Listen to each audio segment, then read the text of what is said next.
Everyone, please be seated.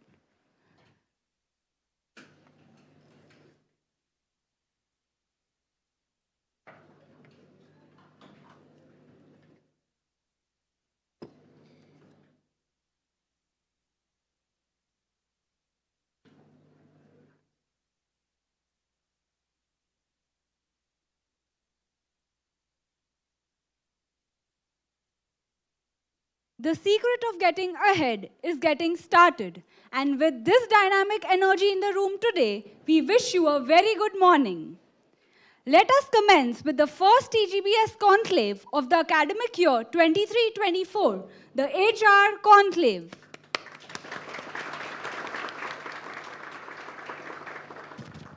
I, Shailisha, And I, Ishika Kanuria, extend a warm welcome to our panelists and moderator, Director TGBS, Dr. Nilesh Gokhale, Deputy Director TGBS, Dr. Suchi Gautam, Director TIMSR, Dr. Pankaj Natu, Deputy Director TIMSR, Dr. Rekha Singh, industry professionals, alums, participants from varied institutes, faculty members, and all our dear friends.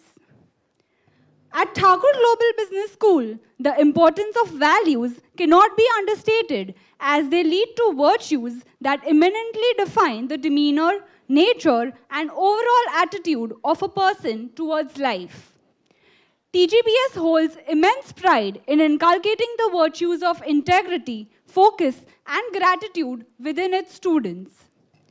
Our institution focuses on holistic development and transforms students into responsible leaders of tomorrow. These core values, along with academic and hands-on competency skills, aid us to transform into able professionals and thus become assets to the community and in turn to the society. Let us now have a glimpse of life at TGBS.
We thank the TGBS ecosystem for providing us with an excellent platform to flourish and upskill ourselves both professionally and personally.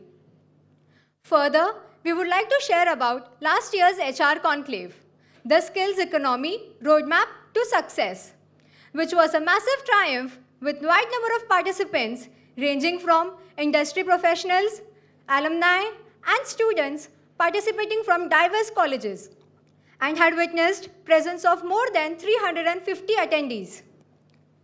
We shall now have a sneak peek into last year's conclave.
We are sure you like the video, and with the same enthusiasm, we present this year's HR Conclave. This year, the theme is Metamorphic Human Capital, Recalibrating Cutting-Edge Diversity, Equity and Inclusion. Respond, Recover and Thrive.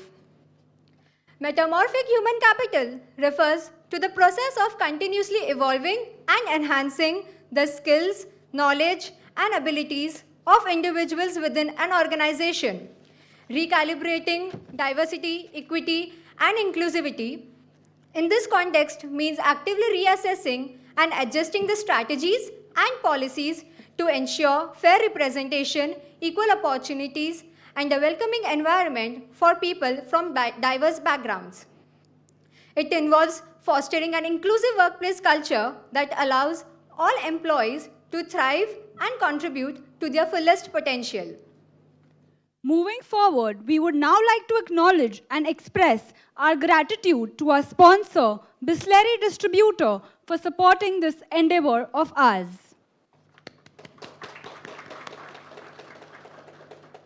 It gives us immense pleasure to welcome and felicitate our dignitaries for today. Our first keynote speaker is Ms. Kavita Srivastav. Ma'am is currently the Director of HR at Hitachi Payments Private Limited. She possesses a rich experience of 20 years with a demonstrated history of working in the human resource industry. In the past, ma'am has been associated with Tata Capital as a Head Human Resource, Corporate Finance Division, Raymond Limited as a Head Human Resource, Retail Division, and Barista Coffee Company Limited as an Associate Manager HR, West Region. I now request our Director TGBS, Dr. Nilesh Gokhale, to kindly felicitate Ms. Kavita Srivastav.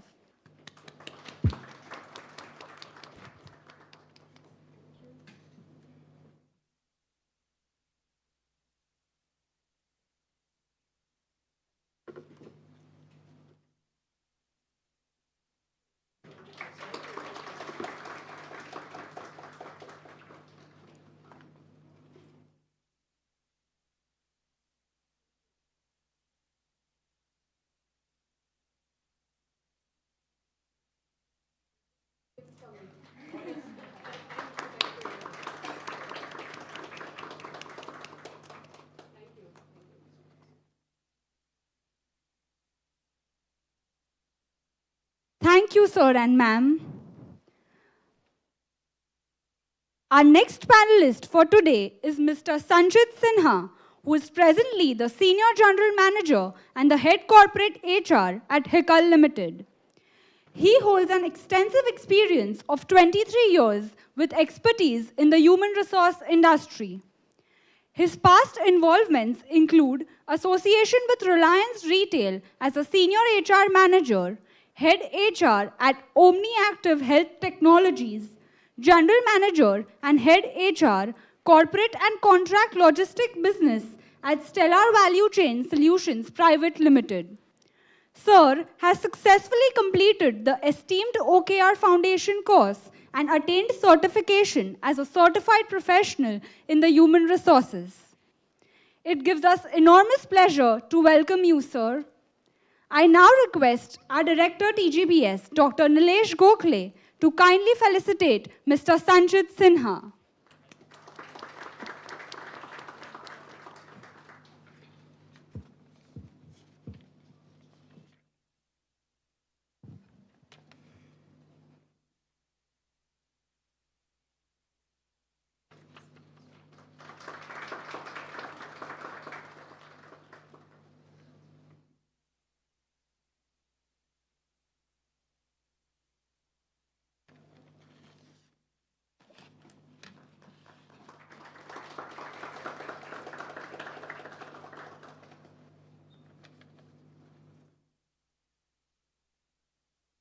Thank you, sir.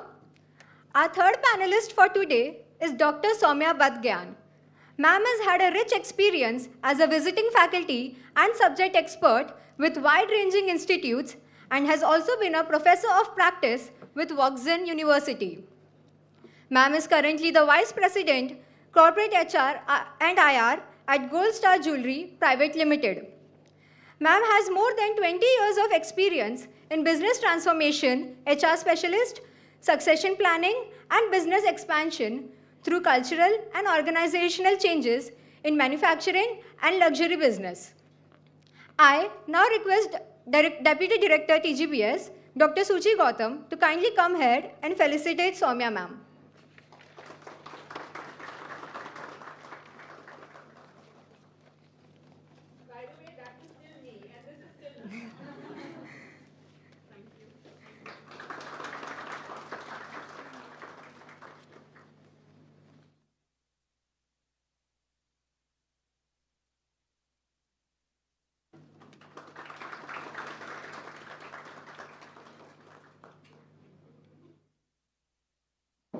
Thank you so much, ma'am. Our moderator for today's panel discussion is Ms. Manasvi Mewada, HR Generalist at Caracol Group. She is currently working with the Indian subsidiary of the Italian multinational group Caracol as an HR Generalist, handling the entire India segment herself. She is also a certified POSH trainer. She is the former Joint Secretary of the TGBS Student Council and has represented the institute at international and national conferences.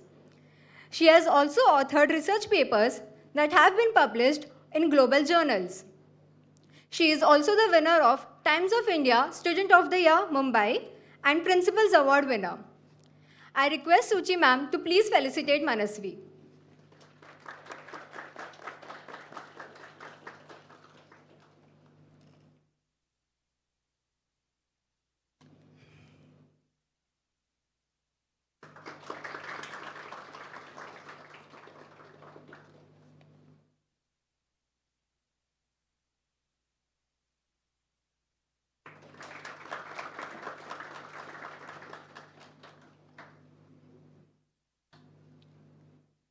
Thank you so much, ma'am. It gives us immense joy to invite our director, Dr. Nilesh Gokhale, to convey the welcome address and officially initiate the commencement of the conclave. Sir, requesting you to kindly come forward and address the audience.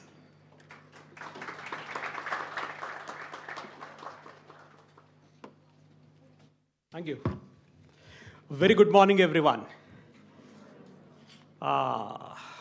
Very good morning, everyone. Good morning. Okay, great. Ladies and gentlemen, this is an absolute honor and a pleasure to be in front of you. Not going to make a long speech here. If you look at the theme of the conference, it might have taken you a minute to digest it.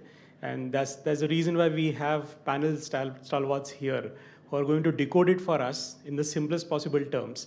And mind you, that title might appear to be academic for all of you, but when you join the industry, you're going to live every word of that is written in the title. On this note, a very warm welcome to all of you, to our distinguished panelists for today, Mrs. Kavita Srivastav, Mrs. Sanjit Sinha, Dr. Soumya Badgayan, and of course, our very own alum, Manasvi Mewada. So thank you so much for sparing your time first foremost and being here. It's an absolute honor to have all of you here. Every inclusion, every diversity always causes some disruption, is not it? And you can witness one of that on the dais right now. Right. So I won't spill the beans because I'm sure she must be having a plan for it. So guys, this theme is wonderful. I think metamorphic human capital, recalibrating cutting-edge diversity, equity, and inclusivity. There was a time some years ago when most of the organizations, be it education institutes or industries, started talking about diversity.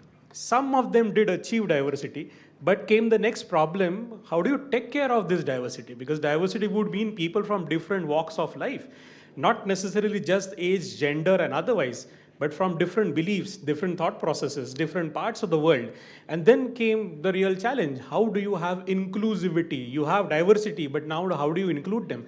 Because at the end of the day, each of us, when we work in the organization, again, be it industry or education institute, every one of us, whether you work there for 1 year, 10 years, or 20 years, we all shape the culture of the organization, right? We all talk and go gaga about strategy. I'm sure most of you want to formulate strategy right from day one in the office, right? I'm sure that those are your dreams. But slowly and gradually, we will possibly help you with that. Peter Drucker very famously once said, and that's a very, very powerful quote. It says, "Culture eats strategy for breakfast." I hope it will sink after maybe some months, as in when you get into the course. It does. I mean, distinguish the guests who are here on the dais possibly must have lived through it. Culture does eat strategy for breakfast, and it is these practices. These are not even practices now. These have become part of organizational culture, which is including or inclusion, which is diversity, and also certainly it also talks about now inclusivity, right? There are two words which are often used, which are equity and equality. Equity provides culture, it provides a ground so that equality can be brought in, all right? So as I said, I'm not here for a lecture maybe, but can't help, I'm a professor, so please pardon me on that. But I'm so happy to see, and just for the benefit of our panelists here, we have, I think, more than 150 or 200 students which are from outside Thakur group of institutes, which we really feel good about, because that's how our good name is not only going out, but in a way we are able to benefit you in many ways, even if you're not part of the Thakur group. That's number one. Number two, I think we have good representation from industry. So warm welcome to all those who have come from industry and made it a point to join it here. I'm told we also have alum coming, and our own students had to sit out in the other room, and they are watching it live streaming, and this is also being live streamed right now on YouTube. So I think that's the kind of audience we all have for today, right? I think with this, I warmly welcome all of you, and also formally declare that this conclave is open. Thank you so much.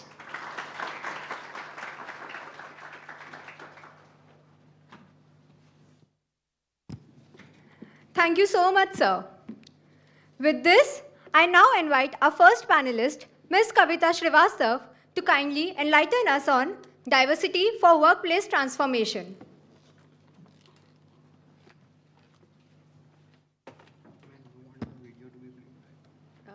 After a minute, so I'll let you know. Good morning, everyone. And thank you, Professor, for introducing, and it is great to see all of you here, all those who are sitting out here, those who are connected from another center, and all the participants who are connected virtually. I'm very, very happy and delighted to be here. 15 minutes is a very, very short time. It's challenging to cover a difficult topic, which all of us are like kind of racking our brains with in terms of figuring out how we can and I'll touch upon the aspect of the overall topic that's given to me, diversity at workplace transformation. Now, if I can just take a minute before we kind of deep dive into 2-3 slides I have, which will kind of show up some industry data, the overall current level challenges, and how organizations are tackling those challenges. Diversity for workplace transformation. Now, workplace is, of course, you can say it's a community where people come from different background, different specializations, different aspiration, different mindsets to come and work on a common goal. Because every organization or a department or a function you're a part of, as you kind of be a part of a corporate world, there is of course a common goal. There is an organization goal, there is a team goal, then there is an individual goal. Now, the complexity is that you have people who are coming from very, very different mindsets, but they're expected to understand each other, collaborate with each other, understand, align with the common objective, which is where I'm sure you guys are into reading a lot of articles, a lot of material that's available today, which talks about how progressive organizations are basically growing with the foundation where diversity, inclusion, and equity is kind of a foundation of their existence. And it is a lot intangible as well. It is culture. And we did talk about culture. Culture setting is a day-to-day aspect. So just imagine a workplace like a place which is right here. It's just a separate setup where there are different frameworks you're working on, and ultimately you're working on a common goal. So that's workplace. I will leave that thought here right now. Before we deep dive, I have a small video to play to set the context and very quickly then walk you through about my experiences and thoughts about how organizations are attaining and addressing this aspect.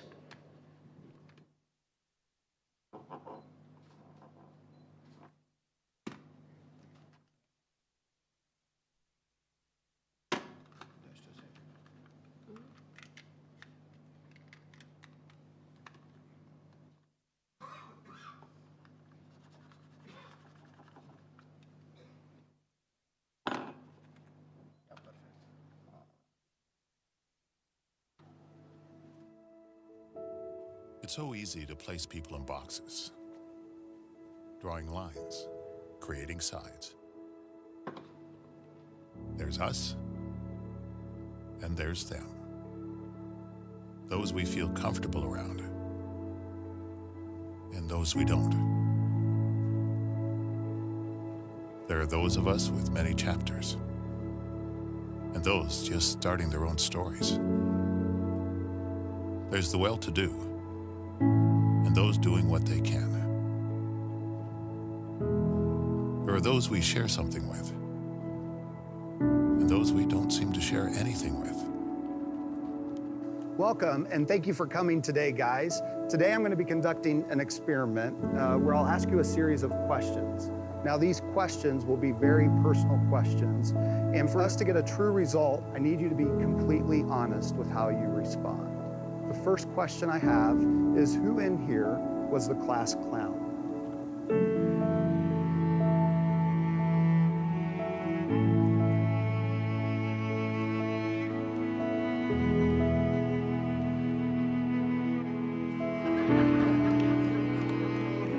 Who is never on time?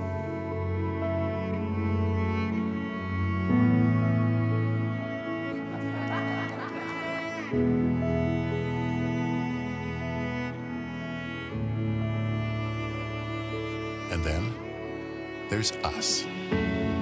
We who have tattoos.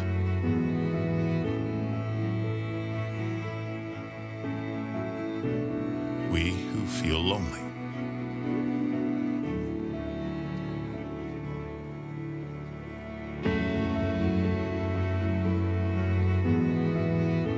We who have been bullied.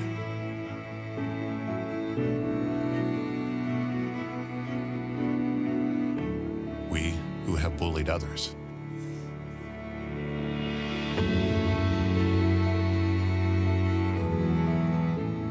We who are madly in love.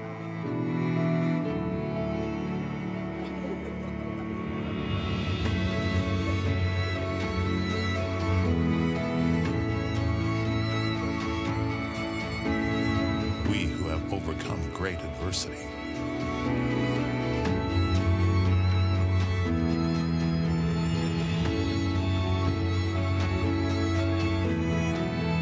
And there's the lucky ones, whose team won the championship this year.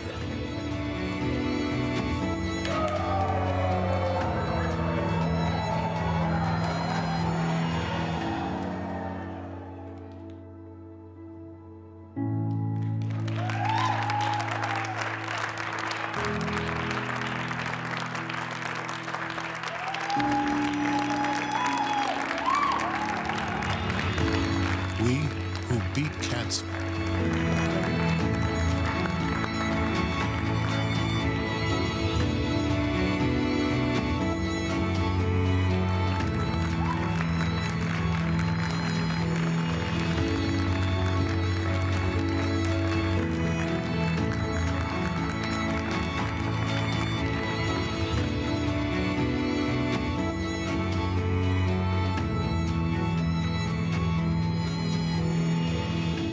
And then there's all of us who are created in the image of God.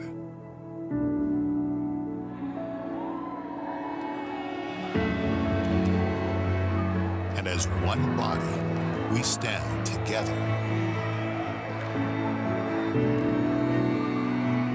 united as one under His grace.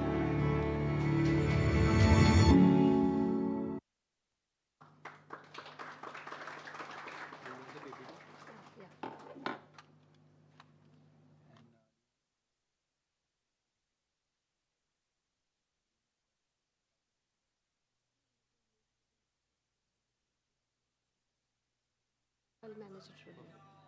So while we kind of look through the video, that's what happens. Not only at workplace, anywhere where there are large group of people. And that's the challenge. Whether we like or no, there are biases we all carry. If I like cricket, I don't want to pay too much heed to somebody who's a football enthusiast, because that's my preference.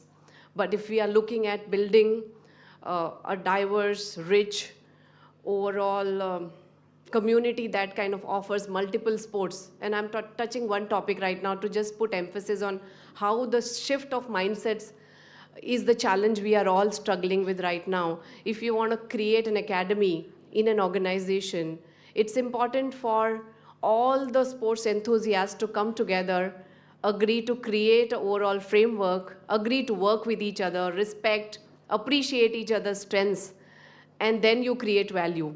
So instead of having a cricket academy or a football academy or a chess champion community or whatever we can pick, and I'm using sports because that's common interest for many of us, how do we bring that mindset change? How do we ensure that people are just not looking at their own aspects and they are looking at beyond them? And it takes a lot, because over year, people develop preferences, there are likings, there are the way we look at things, the way we have our own hobbies, interests, and having that open mind to see others as individuals, accepting the differences and changes is a big challenge corporates face today. And of course, there are multiple efforts they are putting in to ensure that this aspect is not ignored completely, because there is enough data that is kind of proven that organizations who are investing and have a robust culture of having united mindset and people who are helping each other tend to outperform. And in my next slide, I do have some data which I will quickly talk about before we kind of look at various aspects the corporates are right now looking at building, whether it is people coming from different backgrounds, people who are coming from different cultures, gender, ages, religion, and multiple other things, different mindsets. And that's something I think we are going to talk about as we progress today. But to touch upon some of the data points, and these are some of the facts that I wanted to showcase here, is that look at multiple reports that are thrown by Glassdoor, McKinsey, Boston Consulting Group, and other research firms that are talking about organizations that are more successful in tackling the aspect and a challenge of having a workplace that is diverse, also offers equity and inclusion as an overall framework, tend to outperform. And it's this it sounds like a common sense, honestly, because if there are 5 people with different abilities, they say, एक ungli और 5 ungliyon se mutti banti hai. That's the same concept which kind of gets translated when you look at 5 people with different abilities, provided they are able to accept each other with open mind, understand each other's perspective, and are able to kind of settle and come into terms to agree on a common purpose. You tend to kind of create innovative solutions. You tend to create breakthrough idea generation platform that kind of help people. There is, of course, an overall deeper satisfaction amongst the larger group of people who come together. So today, I'll move my slide to quickly talk about the battle which we are all dealing with today, and it's a never-ending thing, because to me, it's workplace, of course, we are going to talk about because that's the topic today, but if it's the topic which you see countrywide or anywhere else outside workplace, also there is a journey, right from your home. I'll just pick one, gender. Even at home, many houses are today struggling to bring that equity between the boy and a girl. And that's the challenge, whether we accept it or no. Today, if you have a guest at home, the girl of the house is expected to go and get some tea, coffee for the guest who is coming. Why not a boy? And that mindset has to start from home, I think, more than workplace. Because if we change our mindset at home, we slowly kind of bring that to workplace and anywhere else we go. Because people who are dealing with the aspects like whether they feel excluded, neglected, also tend to go through a lot of emotional trauma, if I can use that word. So how do you make sure that there is an equitable environment for all kinds? Because everything has a strength of its own. And creating that workplace environment, which includes putting in policies together, putting in programs that are helping people to look at things differently, helping leaders to change their mindset in the way they look at things, the way they approach things, the way they approach work, eliminating those unconscious biases. And nobody does this consciously. I've dealt with many leaders in last 20, 22 years of my work experience. Nobody does it intentionally, but there is a subconscious, unconscious bias that exists. Because that's the way we have grown, that's the way we've kind of seen society work and progress. So from that perspective, bringing those shifts in your policies, right from your recruiting to your onboarding to training to growing, looking at opportunities for all genders, even people come with special abilities and various other aspects. Not assuming that how can this person do it? It's no more about,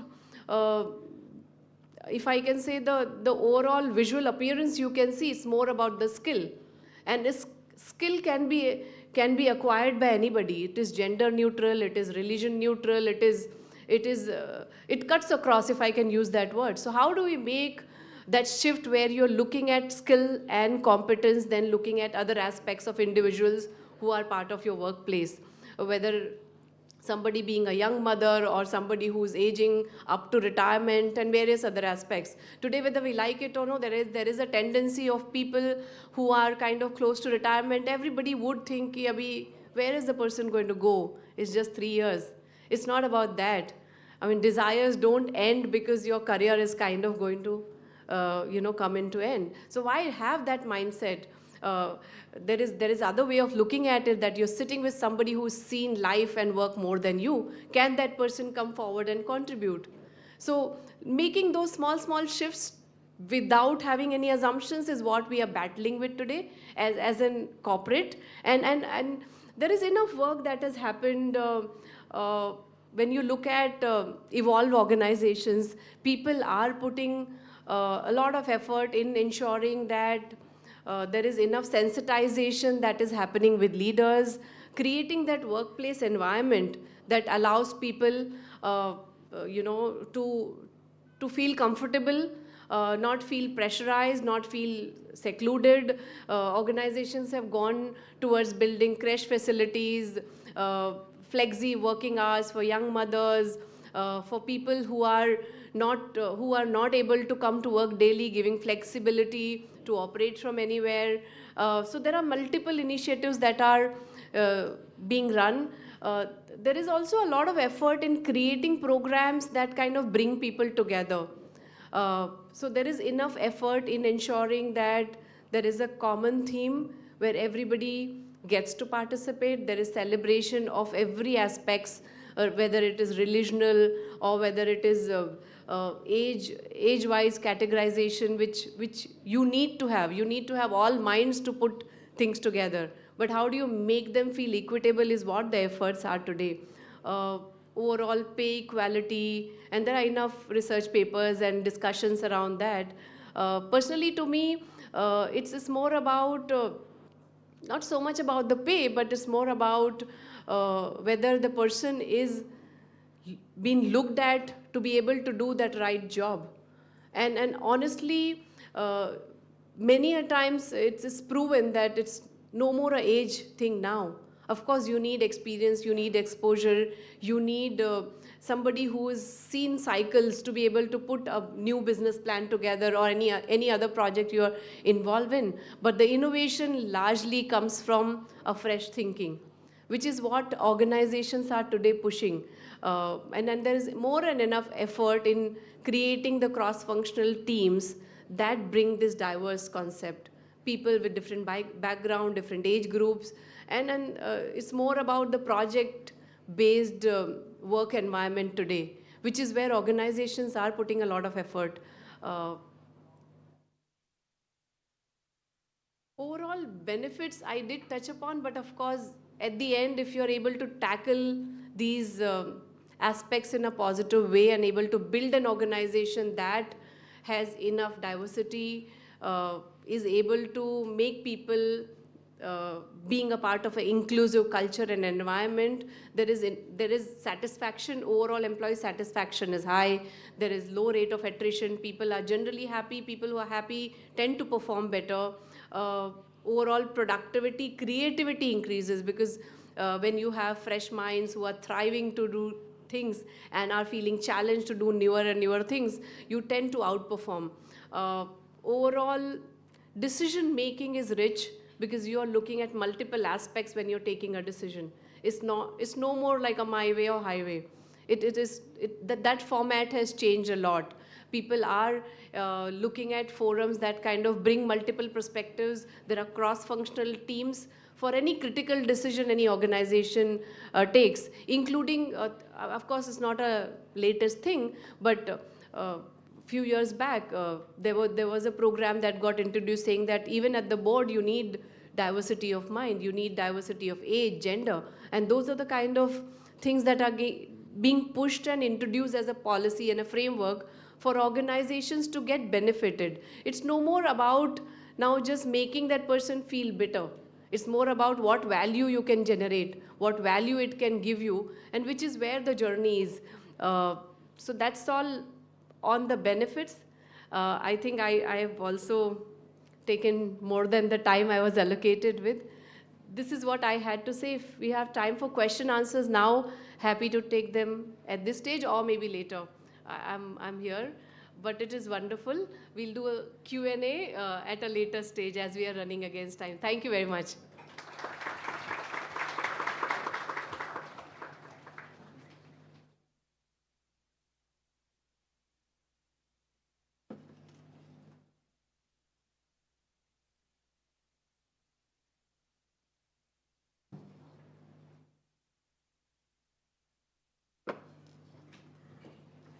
Thank you so much, ma'am, for your deep insights and for your words of wisdom. Few key takeaways for us were: Organization with a united mindset outperform the organization that doesn't have it.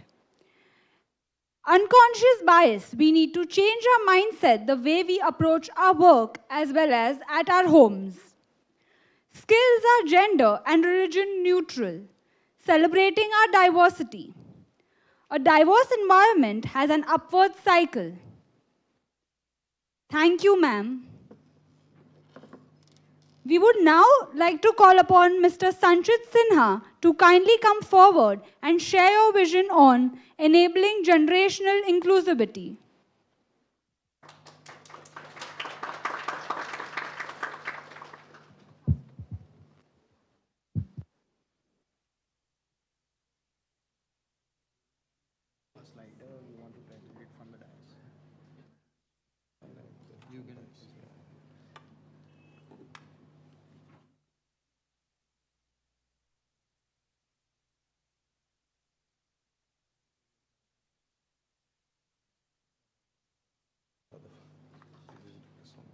You don't have any slides in it. Oh yeah.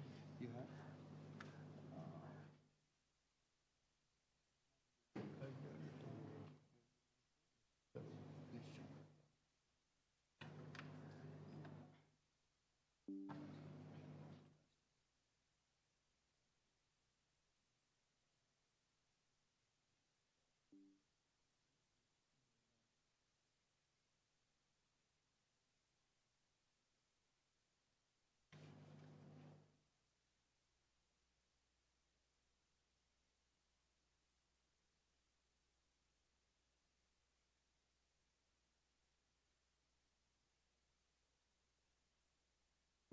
So I think.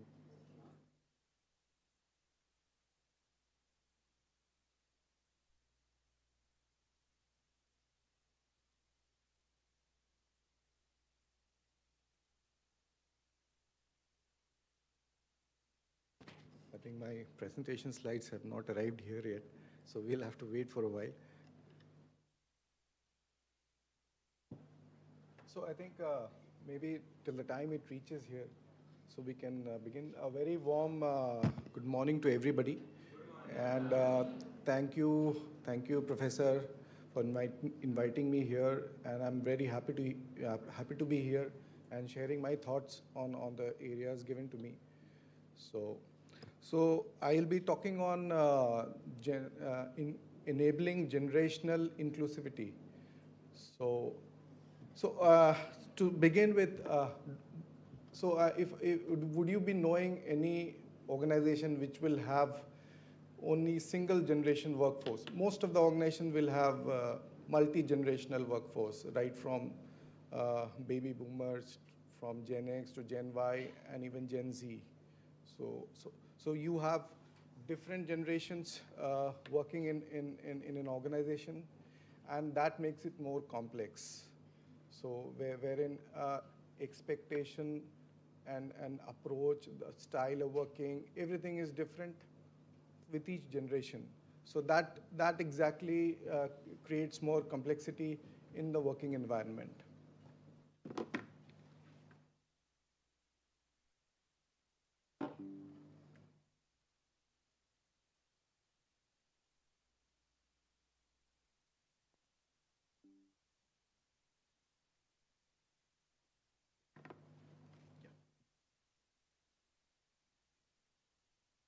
Yeah, so I was talking about multi-generational workforce that is there prevalent in organizations.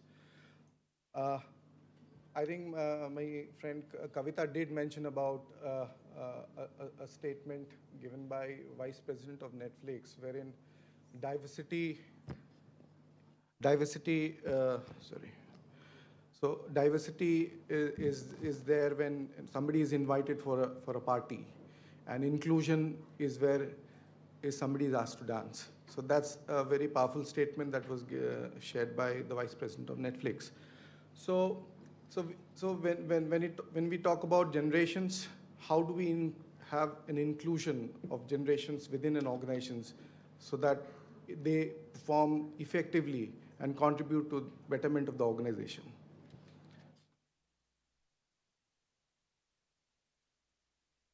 So I have a brief agenda that I will be talking through. So talking about generational inclusivity, importance of generational diversity in the workplace, and understanding the expectation and challenges of multi-generational teams. So, and problems that stem from generation diversity in the workplace. And strategies to enable generational inclusivity. And then finally, the conclusion. So this is the flow of my presentation.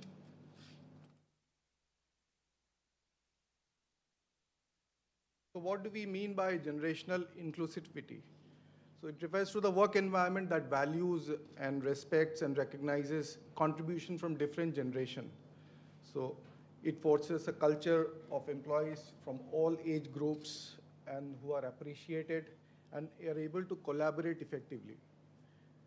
And that helps them to innovate, create, and be productive at the workplace. It involves enabling opportunities to cross-generational learning, mentorship, and collaboration, and sense of belongingness that is there for all employees, regardless of the age.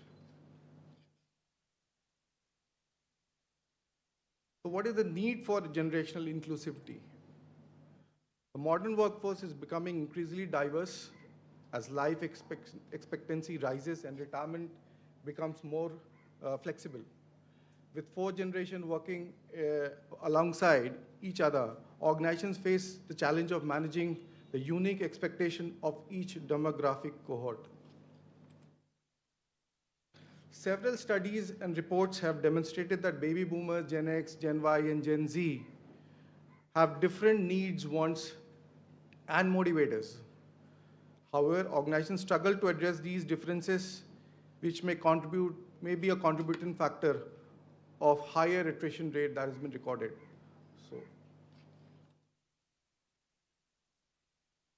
So what has changed across generations?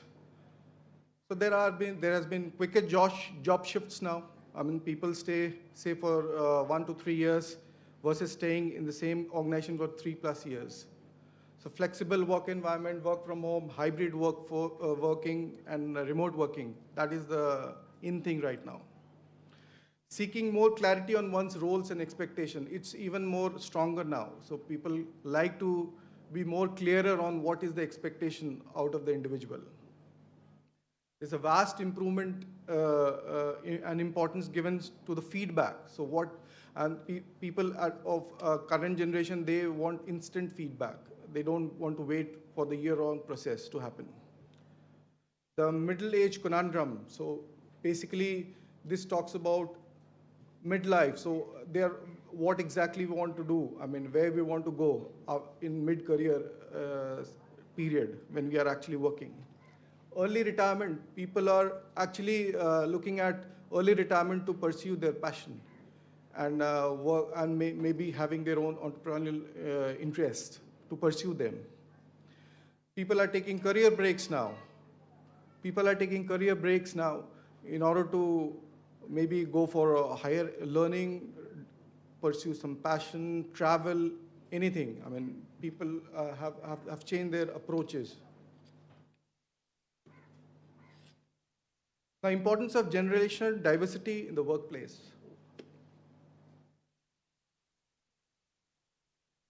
First one is different attitudes leads to better problem solving. So we have different generation having different approaches and viewpoints, which will help them to solve the problems in an organization much better than otherwise. A multitude of ideas produce better results. So we have different generations having different mindsets, different ideas, and that will help, which will mean that get more work done effectively.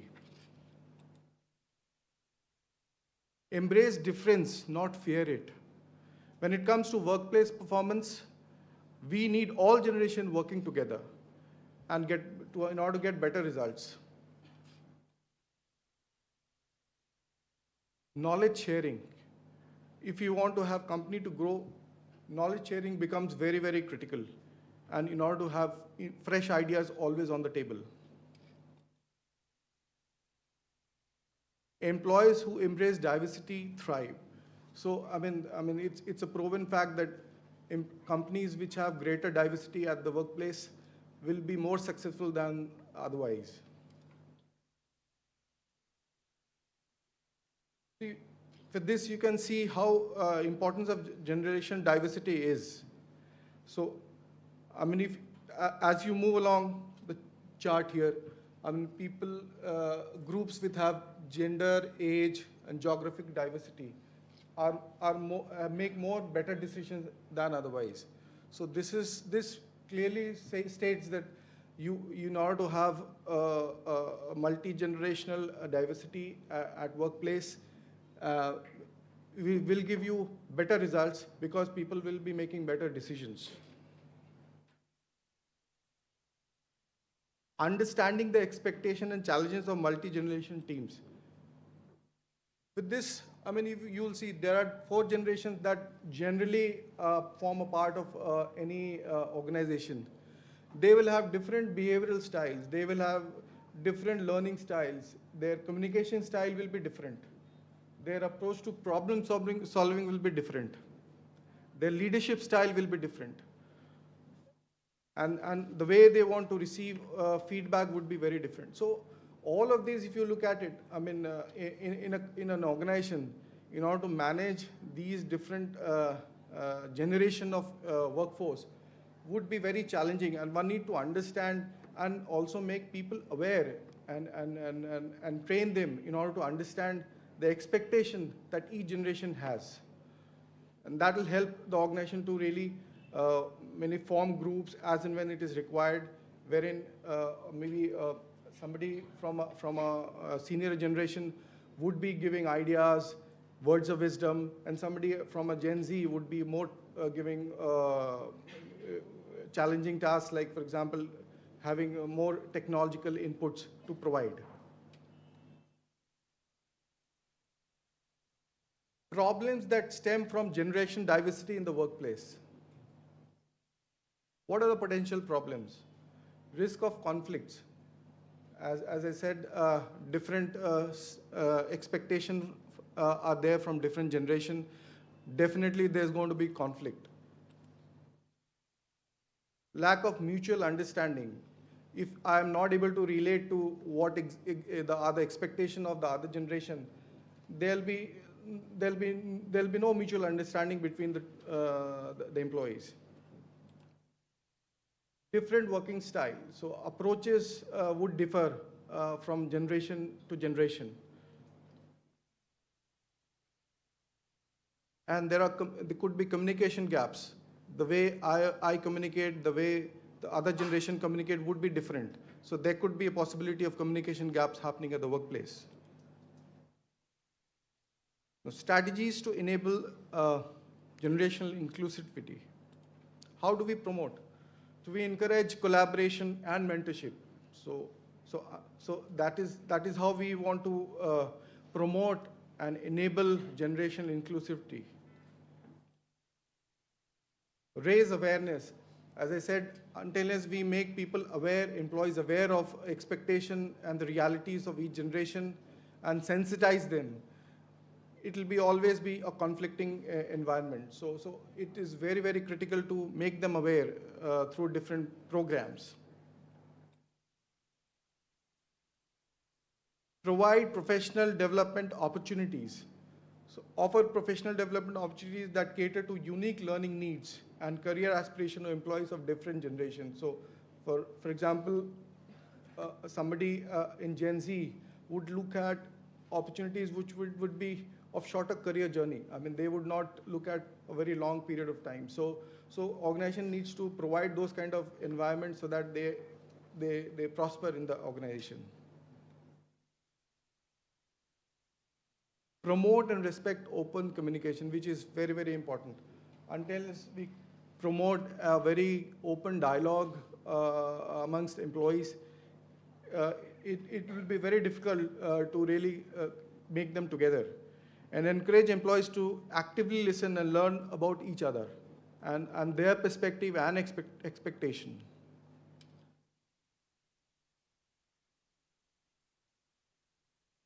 Flexible work policies. Now, organization needs to really look at and review their work policies in order to include every generation, so that the expectation of every generation, so that they are aligned to the organization needs. Recognize them in different generation may have varying work-life balance priorities, and create inclusive environment to support the needs. Recognize and celebrate differences.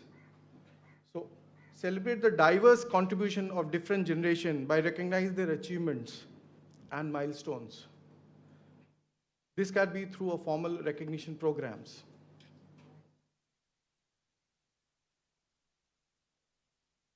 Create intergenerational learning opportunity.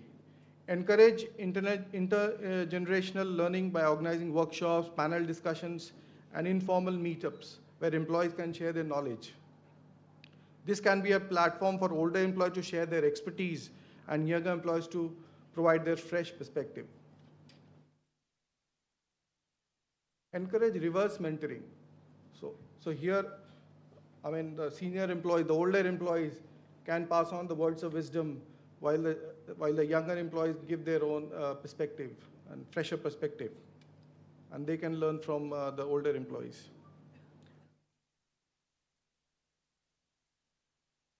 Lead by example. Leaders and managers should lead by example, demonstrating inclusive behavior and showing respect of all generations.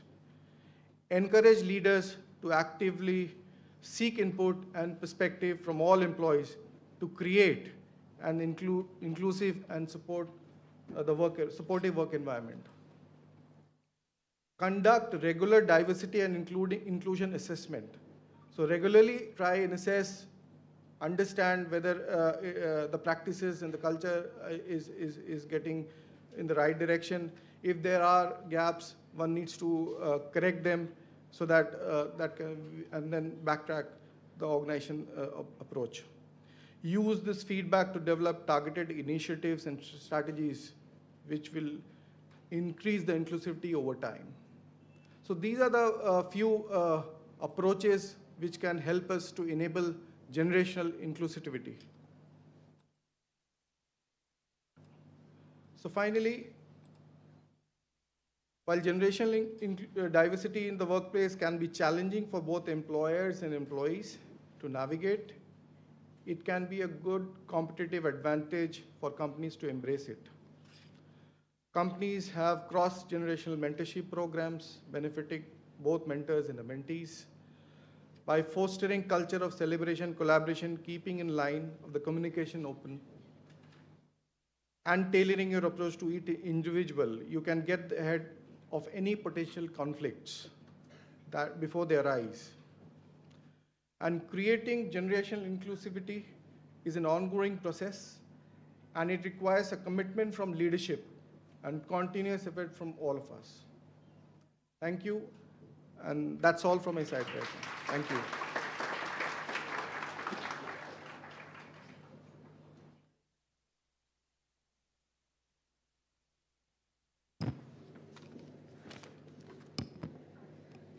Thank you so much, sir, for your constructive viewpoints on inclusion. Few learning outcomes were how better decisions can be made because of multi-generational diversity. Embrace diversity, don't fear it. When you embrace diversity, you'll thrive. Understanding each generation will help generate better results.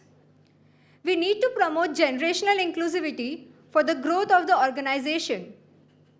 Encourage mentorship and reverse mentoring. Leading by example, a supportive work environment. So far, we have gathered immense knowledge on diversity for workplace transformation and enabling generational inclusivity. We are grateful to Kavita ma'am and Sanjit sir for sharing their insights on these two topics. It is now time to enhance our knowledge on the third subject, addressing unconscious gender inequality at workplace, to be delivered by Dr. Soumya Badgyan.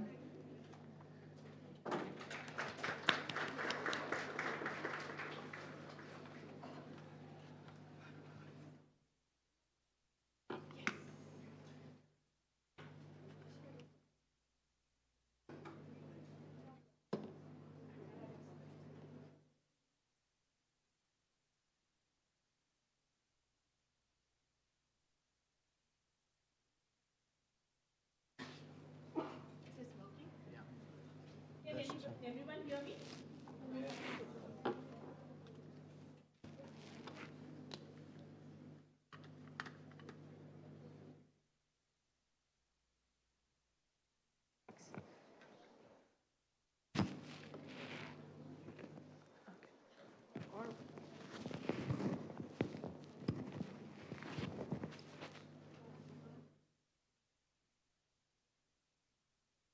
तो नमस्कार भाइयों और सज्जनों, है ना? तो ठाकुर प्रबंधन जो यहाँ पर एक व्यावसायिक स्थापना, उसके एक बहुत अच्छे ह्यूमन रिसोर्स, जिसको हिंदी में क्या बोलते हैं, मानव संसाधन प्रबंधन के इस बहुत सुंदर कॉन्क्लेव में आपका स्वागत है। तो पहले तो आपके लिए जोरदार ताली। बहुत सारी बातें हुई हैं बायसेस के ऊपर, है ना? और एक बड़ी मज़ेदार चीज़ हुई। ये है कौन? अंदर कौन आ रही है? करेक्ट? यस और नो? अच्छा, इस बाल ऐसे कैसे? ये तीन में से कौन है? Correct? Right? And then, apart from this gentleman sitting here, thank you so much and my love to you. एक भी स्माइल नहीं मिली, बाय गॉड की कसम, इतनी मेहनत करके आई। Correct? And that is where, my dear friends, we end up creating biases. मन और मस्तिष्क, ये दो अलग अलग चीजें हैं। Your brain and your cranial capacities are two different ball games. Cranial capacity मतलब आपके स्कल के अंदर जितना सीसी एंड वॉल्यूम है वो मेजरेबल है, but mind is the ultimate power, and that is where it is devoid of any barriers. पर हम क्या करते हैं? वहाँ पर दो बैठे हैं साथ में, उन्होंने बोला कुछ बोलेगी क्या ये ठीक ठाक? दूसरे ने विस्पर किया, सुन लेते हैं, right? And when I come in this get up, honestly tell me, what was your first reaction? Anyone from the crowd? Anyone? First reaction? Come on, be open. We're talking about biases here. So I am okay to get any input from you. Come on, tell me.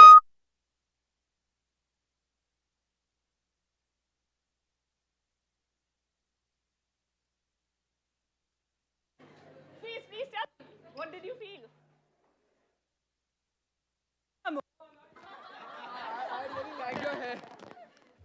I really liked your hair. Yeah. By the way, they are not original. So I don't think so. Do you agree with attractive? No, right? Thank you for being honest. I need another one. Give me a second option. Weird. I love that. Weird. The third option? Eye-catchy, okay. So attractive, eye-catchy, maybe on the same thing. But you know what? बड़ी interesting चीज हुई जब हम आने वाले थे stage पे, तो she was trying to contain her laughter.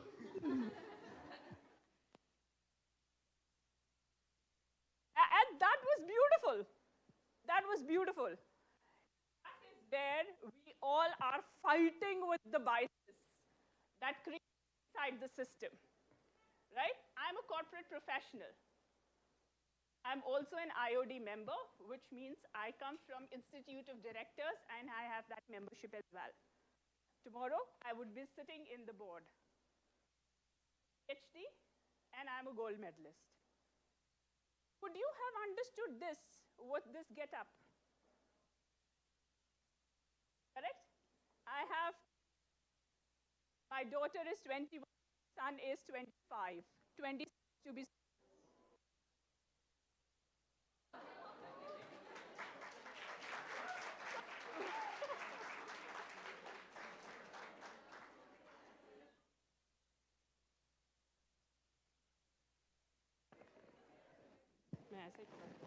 Better, you know? Is it? Correct? All with me now?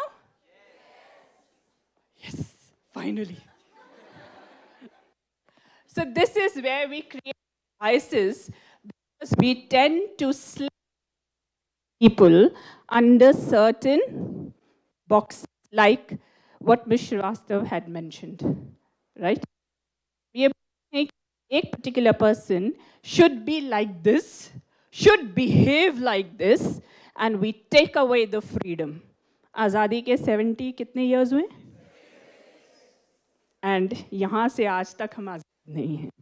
Because we tend to keep ourselves boxed. Presentation दिखा रही हूँ, कुछ slides हैं, right? And these are anchor slides just to make you understand how things happen. Correct? Thank you, Beta. So here we have the mind game. The unconscious learning. Conscious learning is always thinking. No, somehow the mic. Yeah, that's what I was thinking. Check.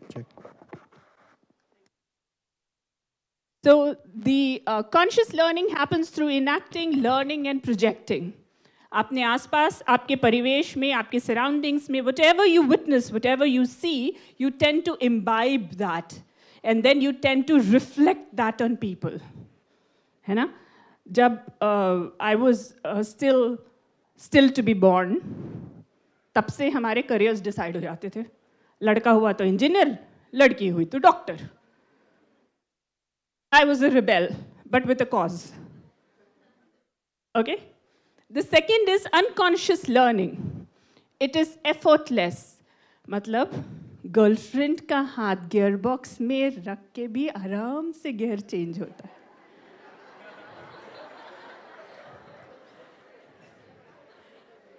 होता है साथ में?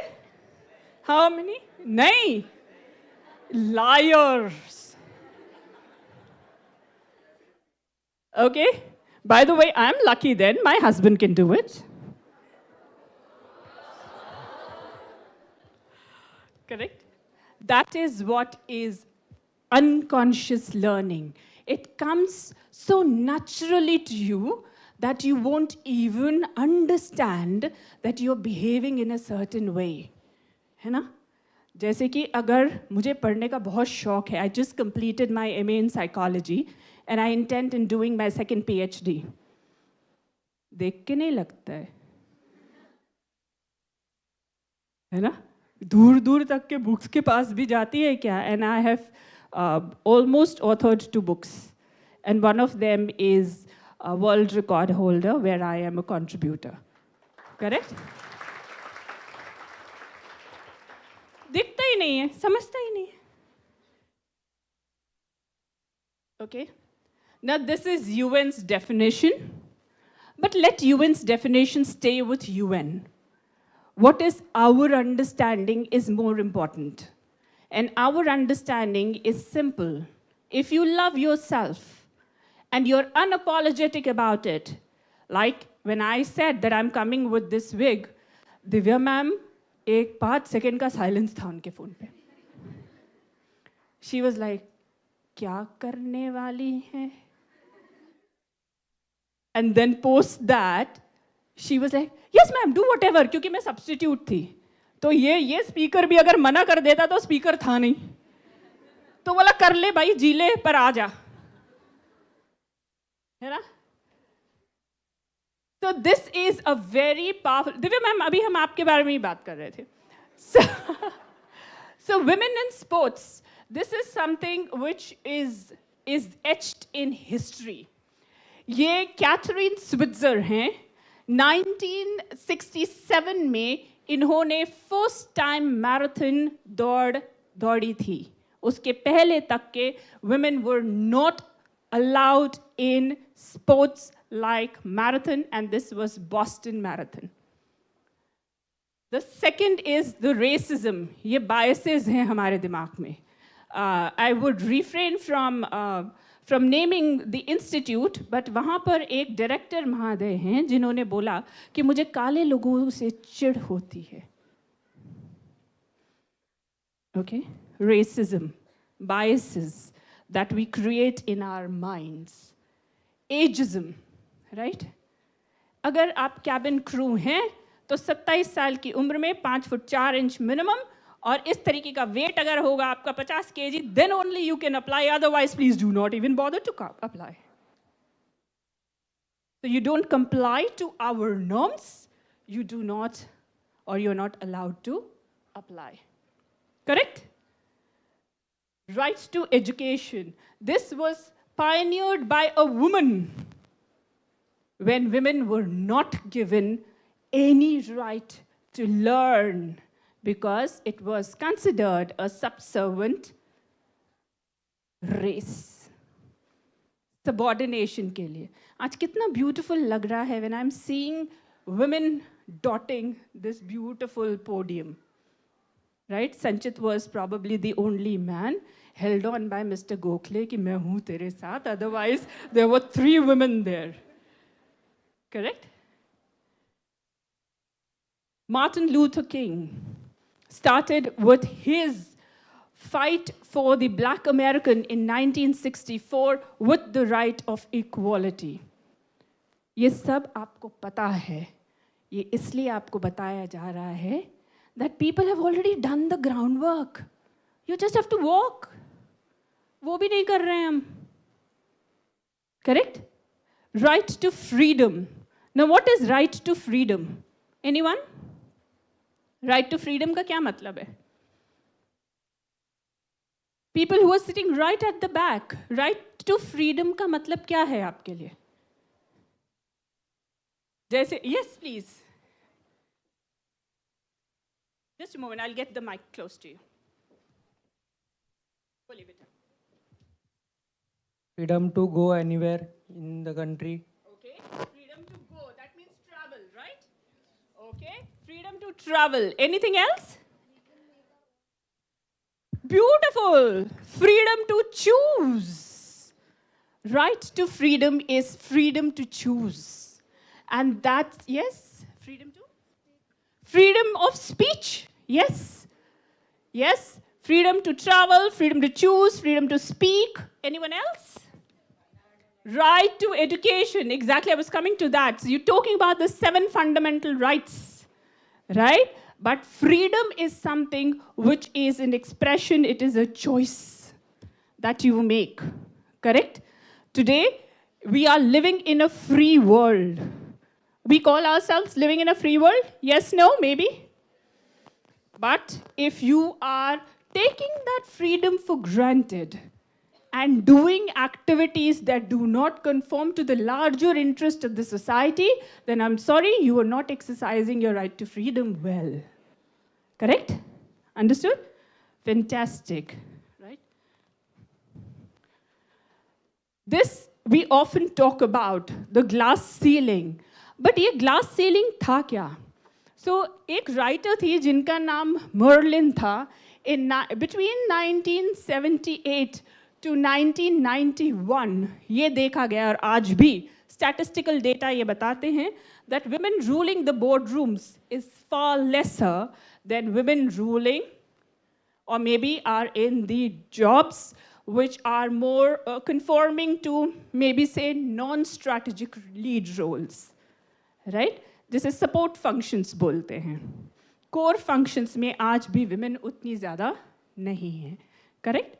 So she came out saying that women need to come to the boardroom and be active participants. Entertainment diversity.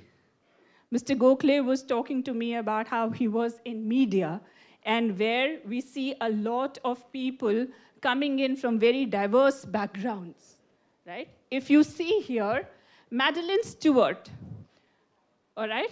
The first one, sorry. Madeline Stewart is actually a model who has Down syndrome, correct? The second is Winnie Harlow, Vitiligo, right? right? Which is white skin, melanin pigmentation कम हो जाता है. Still, she's a very renowned model. Third is Nikim Watch. She is known as the Black Beauty. और वाकई में इनको Google कीजिए, इनकी pictures इतनी सुंदर हैं. आई थिंक हर कलर इनके ऊपर जो निखर के आता है वो बिरले ही कोई होंगे जिनके ऊपर निखरेगा. She is any makeup artist उनकी delight, you know. Then we have Jeffree Star, a trans man who still identifies partially as a man but dresses up in drag, right? And has a beauty line now. Such a huge influencer. And then we have this girl who has a YouTube channel, Glamidza. And she was 180 pounds.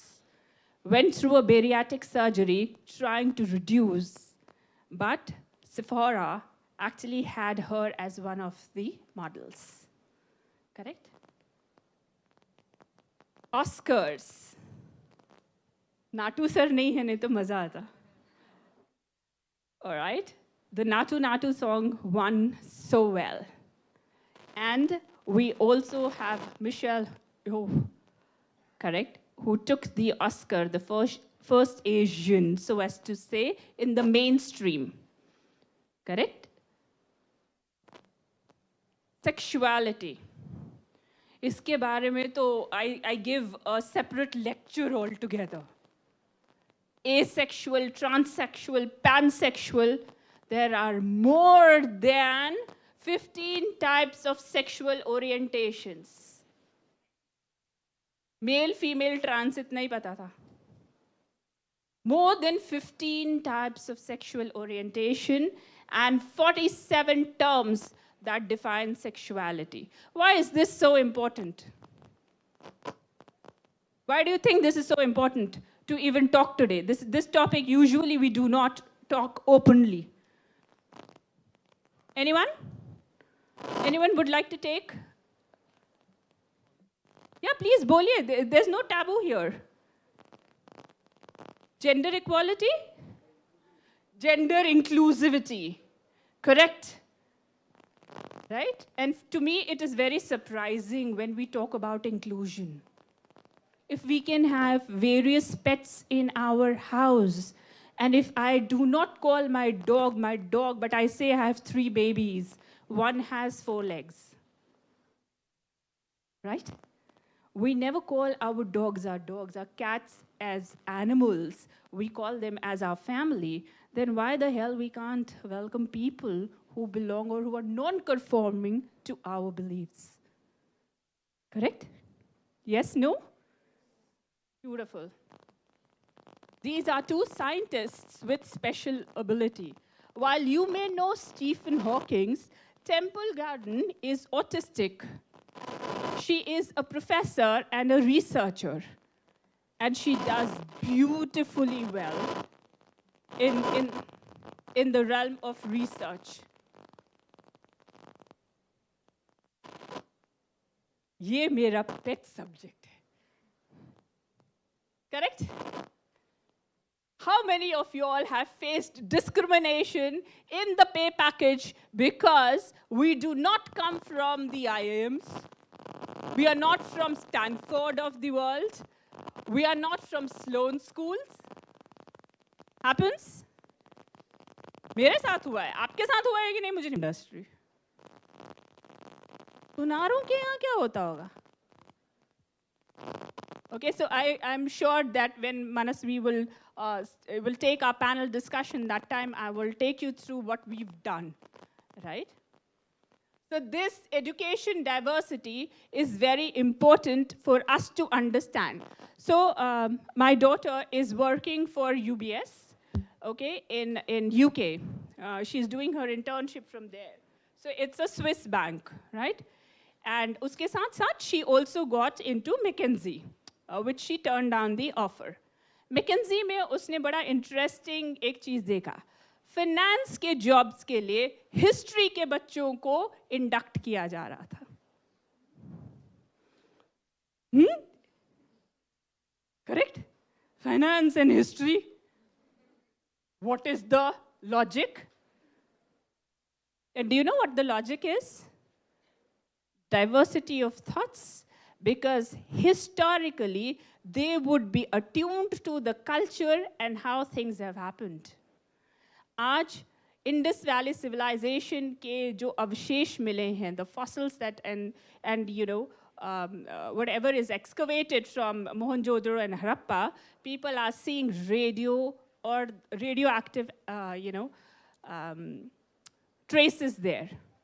And it's very surprising, वहाँ पर nuclear reaction कैसे हुआ? How did that civilization go? Mahabharat अगर आप लोगों ने पढ़ा है, सुना है, देखा है, ब्रह्मास्त्र बोलते थे हम, that were nuclear weapons. Correct? So ऐसे बहुत सारे हमारे पास examples हैं where things have evolved, re-evolved, come back a full circle, and we are still rethinking and realigning. Diversity brings different flavors. Rose rose same खाना खाना पसंद नहीं करते हैं, सेम कपड़े पहनना पसंद नहीं करते हैं, बट ये सोचते हैं कि भाई हमारे बाजू में जो बैठा वाला आदमी है, इंसान है, वो हमारी जैसी सोच रखे. Correct? Ideas. So we have a 150 strong diversity portfolio in our organization. Okay? And उसमें से 4-5 लोग मुझे organization में mostly माँ कह के बुलाते हैं. And my emails are also addressed as, dear Ma, please take care of these. My formal emails are addressed like that, right? So, which I'm very proud of. So now, when we talk about ideas, there was a beautiful creative idea that came from our security guard of a design that won us a great award. Okay, so we included someone sitting outside the door, just, ushering people in and out and guarding for us, but gave us such a beautiful award. Helped us in doing that. Correct? Acceptance. आज हमारे लिए बहुत normal है हमारे बाजू में कौन बैठा है. We do not even think कि वो किस जेंडर को क्या चीज़ पे बिलीव करता है, किस रिलीजन, कास्ट, क्रीड कहाँ से आ रहा है. We just take people as people. Correct? And that is what you are seeing here. When I walked in, you did not see a person. You saw someone very funny. You saw someone maybe into LGBTQ community, क्योंकि 7 रंग हैं. Correct? Now I'm seeing the honest answers coming. No, I'm straight. Okay? And I make no bones about it that I am a cause crusader for people or the underdogs who do not have a voice. So that's what my primary motive in life is. Innovation, right? एक छोटा सा example देती हूँ आपको कि Japan में एक soap factory. I'm sure you must have heard this, right? If not, then I'm repeating it for the larger good of people. तो एक soap factory थी जापान में, and वहाँ पर एक आदमी आ गया. In Japan, you know how stringent they are in their work ethics and in their quality control. तो अचानक से एक महोदय ग्राहक अंदर आ जाते हैं और बोलते, तुम्हारा साबुन खाली खोखला है, पैकेट के अंदर कुछ नहीं दिया तुमने. Japanese innovators of the world, लग गई बॉस दिल पे. बड़े बड़े साइंटिस्ट्स आए उस कंपनी में, सब बैठे, थिंक टैंक बैठा, आइडिएशन रूम क्रिएट किया गया, सब कोई बैठ के कर रहे हैं. बोला, एक महाशय ने बोला कि भाई यहाँ एक्सरे मशीन लगाएंगे, एक्सरे मशीन देखेगी सोप है कि नहीं है, जो नहीं है उसको हम बिन कर देंगे, जो है उसको हम आगे बढ़ाएंगे.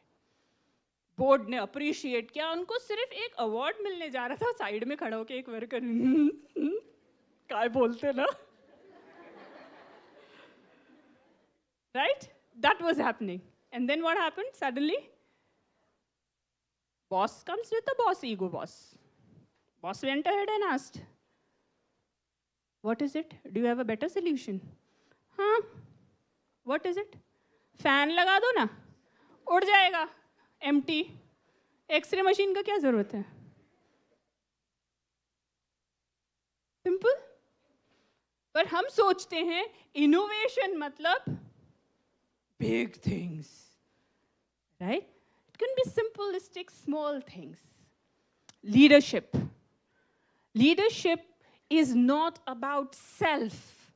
Leadership is about propelling others to be better than you. आज आपके प्रोफेसर्स यहाँ पर बैठे हुए हैं, they are true leaders, and believe you me, जब आप एक particular जॉब में जाते हैं, जैसे आज मनस्वी आई हैं, they're so proud, right? एक माँ बाप आपको अपना डीएनए देते हैं, वैसे ही एक लीडर अपना कॉर्पोरेट डीएनए हर एक में सीड करता है. You become a reflection of that person. Correct? Awesome. Then it avoids the group think. है ना?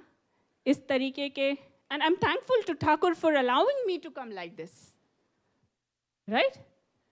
Because वो group think mentality में नहीं गए. They didn't go on questioning what images is going to create for us. You know, this is supposed to be a serious thing, but then it goes with what we want to convey, which is stop the biases in the mind. Correct?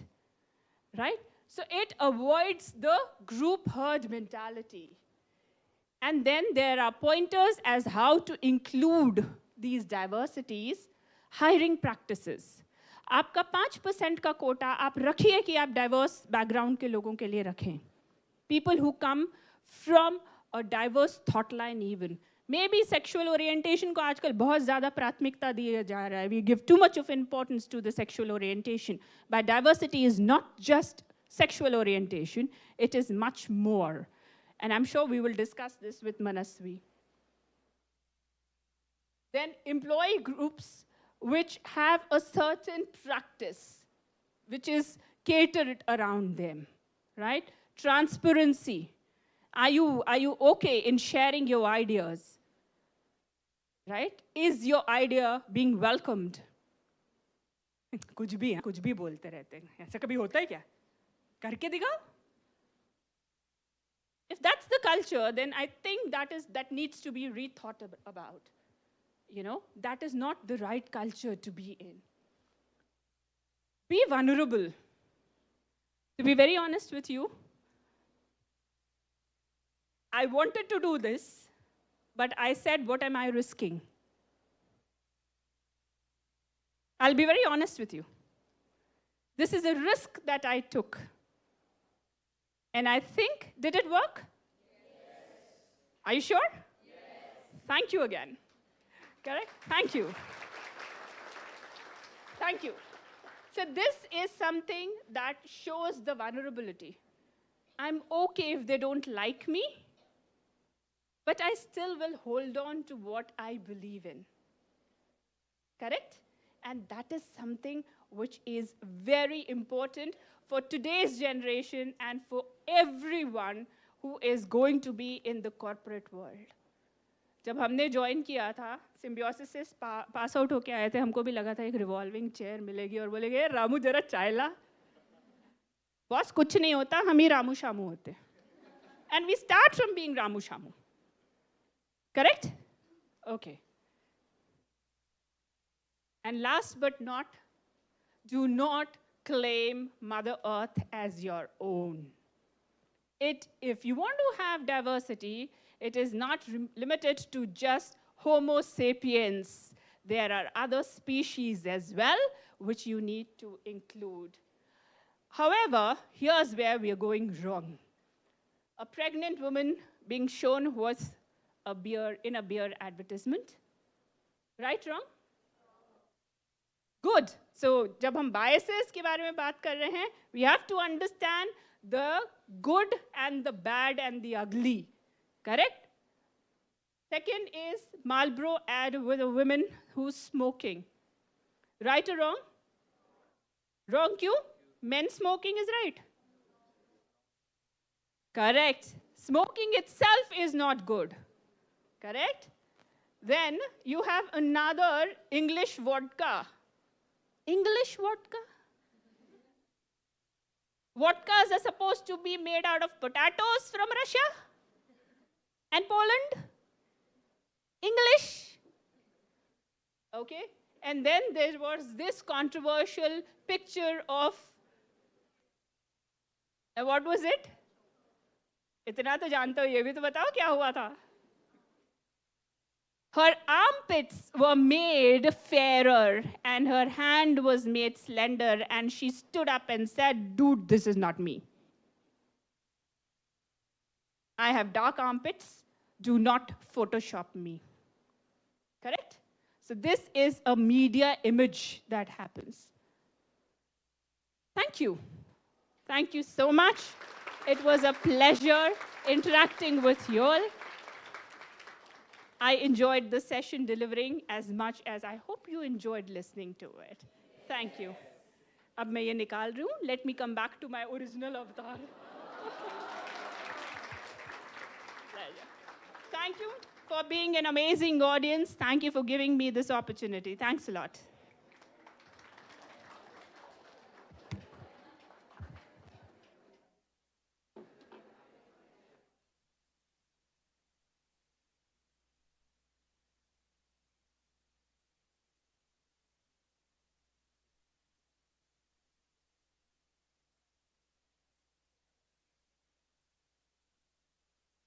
Thank you so much, ma'am, for your precious and unique perspective. Few learning outcomes were, we learn consciously as well as unconsciously. Innovation doesn't have to be big. It can be found in small things. Transparency is valuing other people's ideas. Acceptance of all kinds of individuals. When we listen and celebrate what is both common and different, we become a wiser, more inclusive, and a better organization. And in light of these areas, let us move to the panel discussion, which would enable each of us to gain deeper insights on the theme. And with this, we invite Ms. Manasvi to initiate the panel discussion.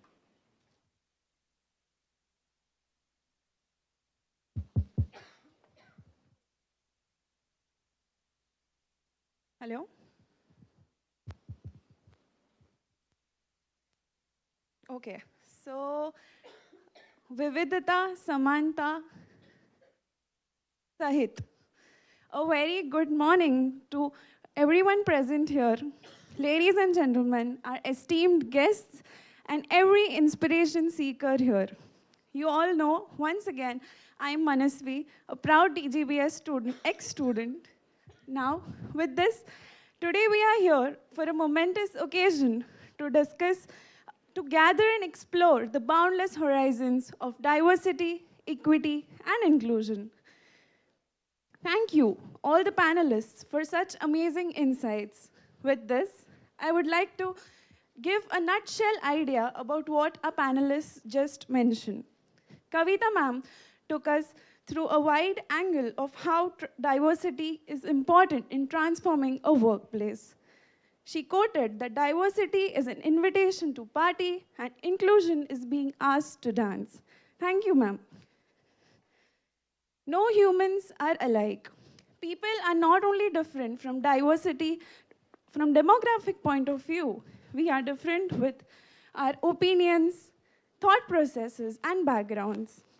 Moving on to the benefits of diversity. So, we all saw, and I would not like to repeat it again, but few of the examples why diversity is important. Because it increases creativity, it increases profit, effective decision making, employee retention, and brand reputation. I would like to throw some light on what Sanchit sir just pointed out. He pointed out over generational transformation. Most organizations have multi-generational workforces. What has changed? Quick job shifts, flexibility, and hybrid early retirement, career breaks, and importance of feedback mechanism in Generation Z. Potential problems, the risk of conflicts, lack of mutual understanding, and different working styles. Moving on to what Dr. Soumya said. She pointed out the rights, our fundamental rights like equality, education, freedom, and what she just spoke. With this, I would like to open the panel discussion with my first question being open to all three of you. What is your understanding about diversity, equity, and inclusion, and why it is important at workplace? Please go ahead.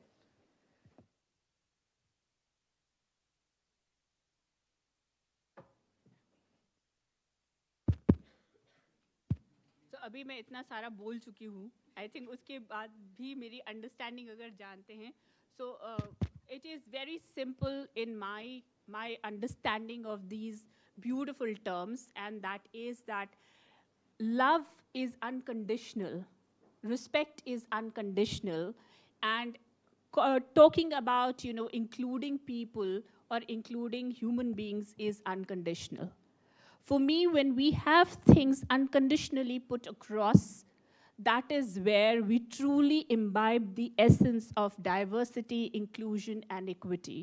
आपको ज़्यादा मेहनत करने की ज़रूरत ही नहीं पड़ती है अगर आप ये सोच सके हैं ये समझ चुके हैं that everyone deserves what you deserve, correct? तो अगर आप खुद में दूसरों को देखते हैं तो I think that is what diversity, inclusion, and equity is. So what holds good for you holds good for others, and that is where if you come with any tinted glass, I'm sorry, we are not conforming to it. So that would be my statement on it. Thank you. Thank you. Yes, Sanchit sir. So, in fact, diversity, inclusion, and equity. So, these are three really important aspects in any organization, and every organization is actually focusing on this right from at the senior most level. So as rightly said during the discussions here, is that I mean, there would be organizations having different categories of people, different generations of people, race, culture, religion. So we need to respect all of that and work along with each of them, and so that everybody work together. Even as far as inclusion is concerned, not only having them on board within the organization, also involving them in different aspects in decision making, so that ultimately they contribute to the growth of the organization. And when it comes to equity, being fair in what we actually look at our employees. So when treat them fairly, I mean, be it in different aspects, like, for example, policies, compensation, and any other aspects that is actually impacting them. So being fair in each of our approach within the organization are very, very critical.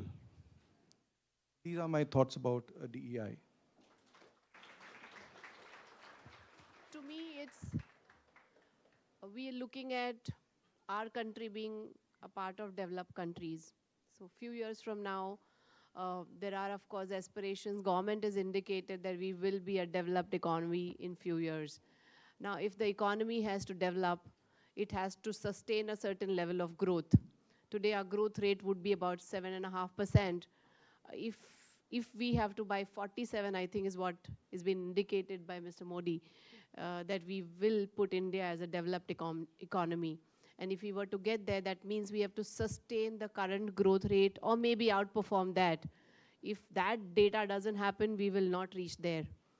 If the country has to grow in that fashion and manner, the industries, the organizations which are kind of pushing the growth of our country need to also grow in the same manner. Diversity, equity, inclusion to me are enablers, because any organization, sector, industry you talk about, everybody's talking about bringing in innovative ideas. outperforming, doing things differently, transforming the way things are. And if we are looking at those outcomes, whether at a country level, an organization level, or even at an institute level, it is a non-negotiable. They are the enablers, they are the aspects that will prepare your foundation. So the mindset change across the country, across minds, is to not look at growth aspects as outcomes and chase them. It is a reverse method where you enable, you put an infrastructure that will ensure that the outcomes that you're desiring are just there.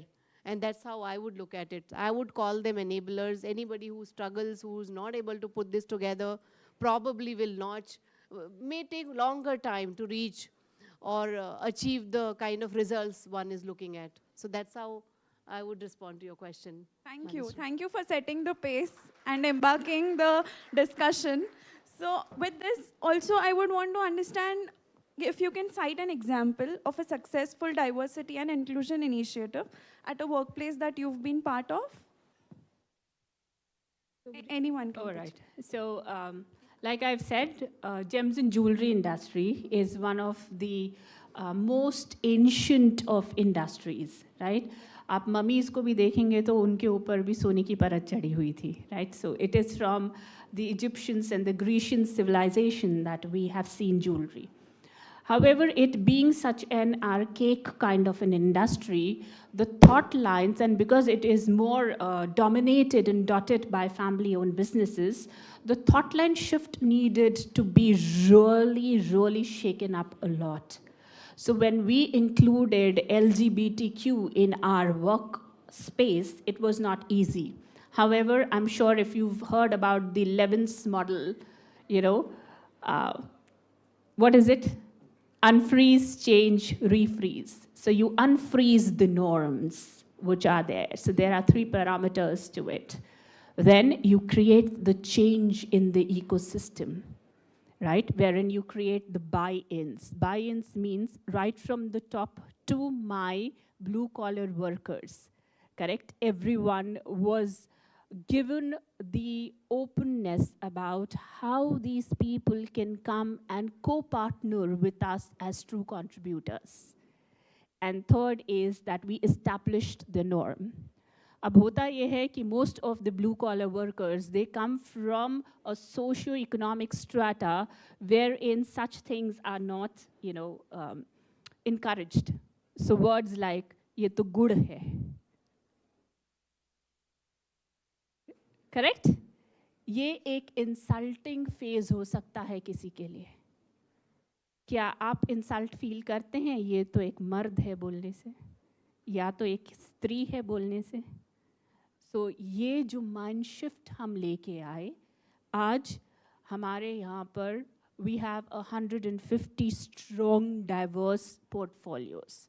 We have people who came from prostitution, active prostitution. We have people with criminal records. We have given them employment, and these are true stories. Their names are not known to anyone except me and my recruitment head. We have given that insulation of, you know, that blanket of comfort, right? Third is acid attack victims that we have brought in. Fourth is, I was just speaking to Professor Gokhale here, that fourth, we have people with special mental ability. Physical abilities wale log hain hamare paas. So we have people with short-term memory losses. And one thing that Professor Gokhale was saying, it must be difficult. Yes, but kisi ko to karna hai, so why not us? Correct? So these are the things that we brought in the organization.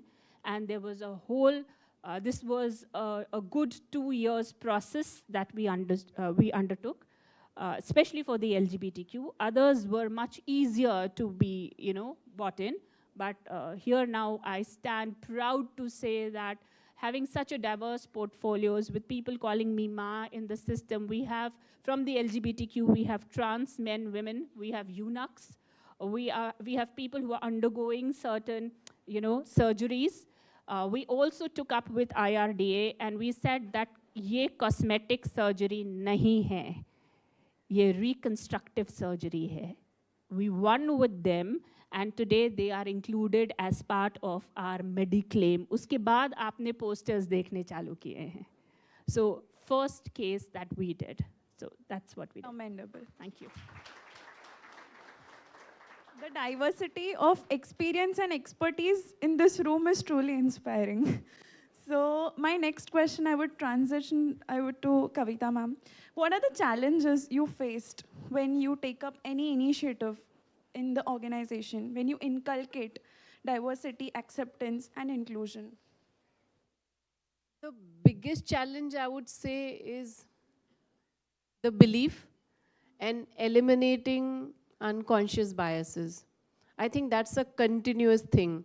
You need to work on that on a day-to-day basis. It is like, you know, coming to office and marking your attendance on a daily basis. It's literally like that.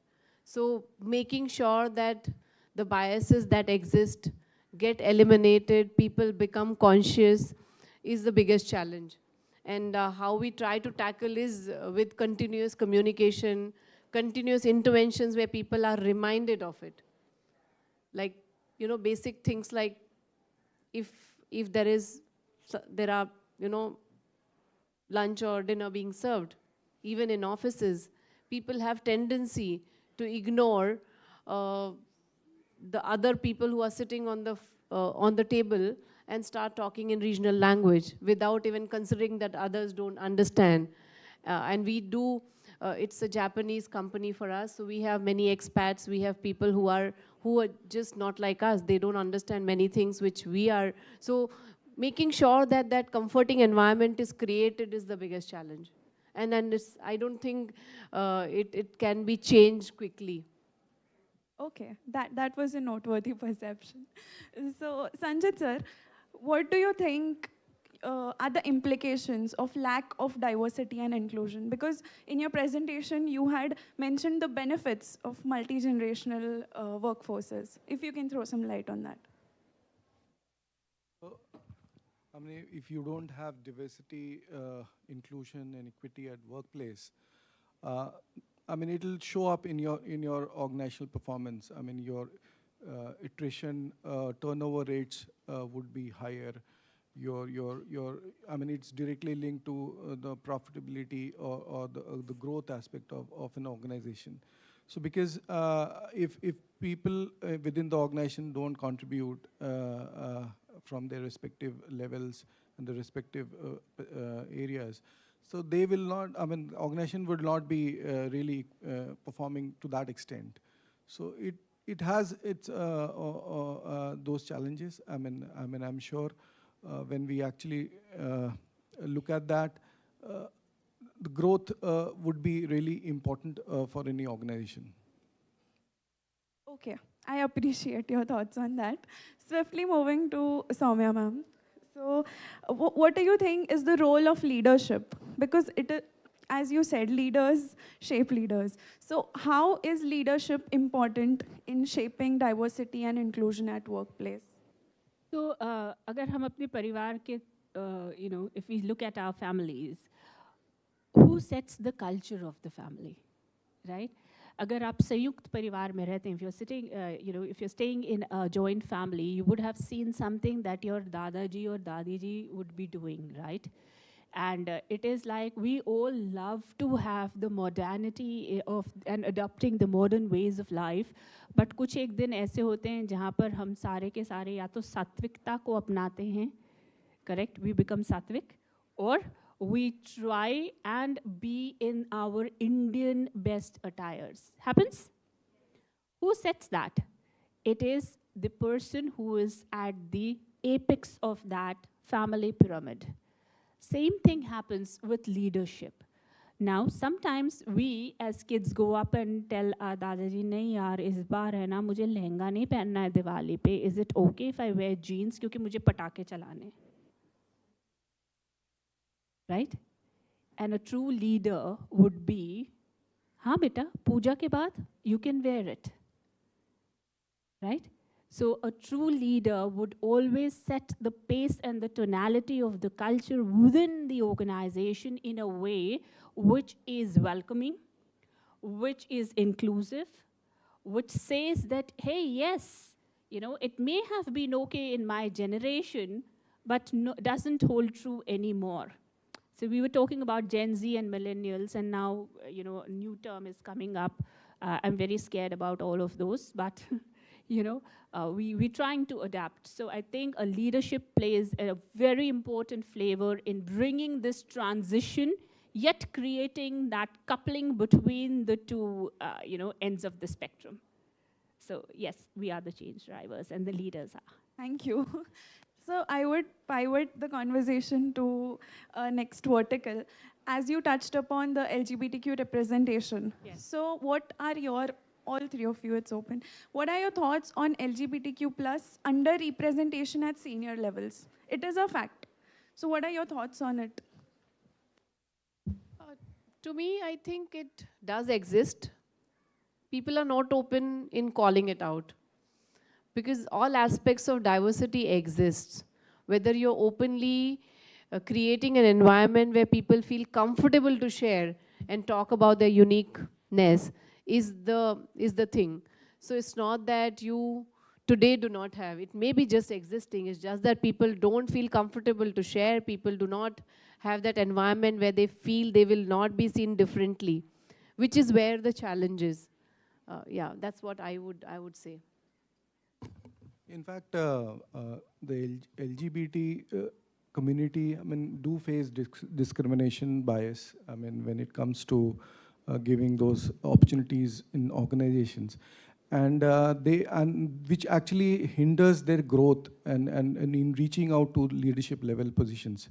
So that exactly impacts within the organization.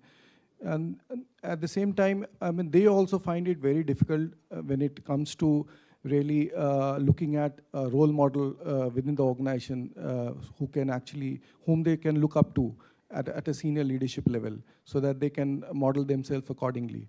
So these are the challenges that are there existing in the organization, which actually is not helping out the LGBT community to reach at the leadership level. Okay.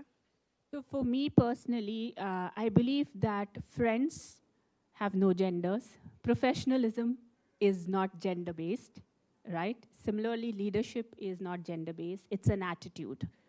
So irrespective of whether you have certain person identifying as XYZ gender, the person is represented in the board.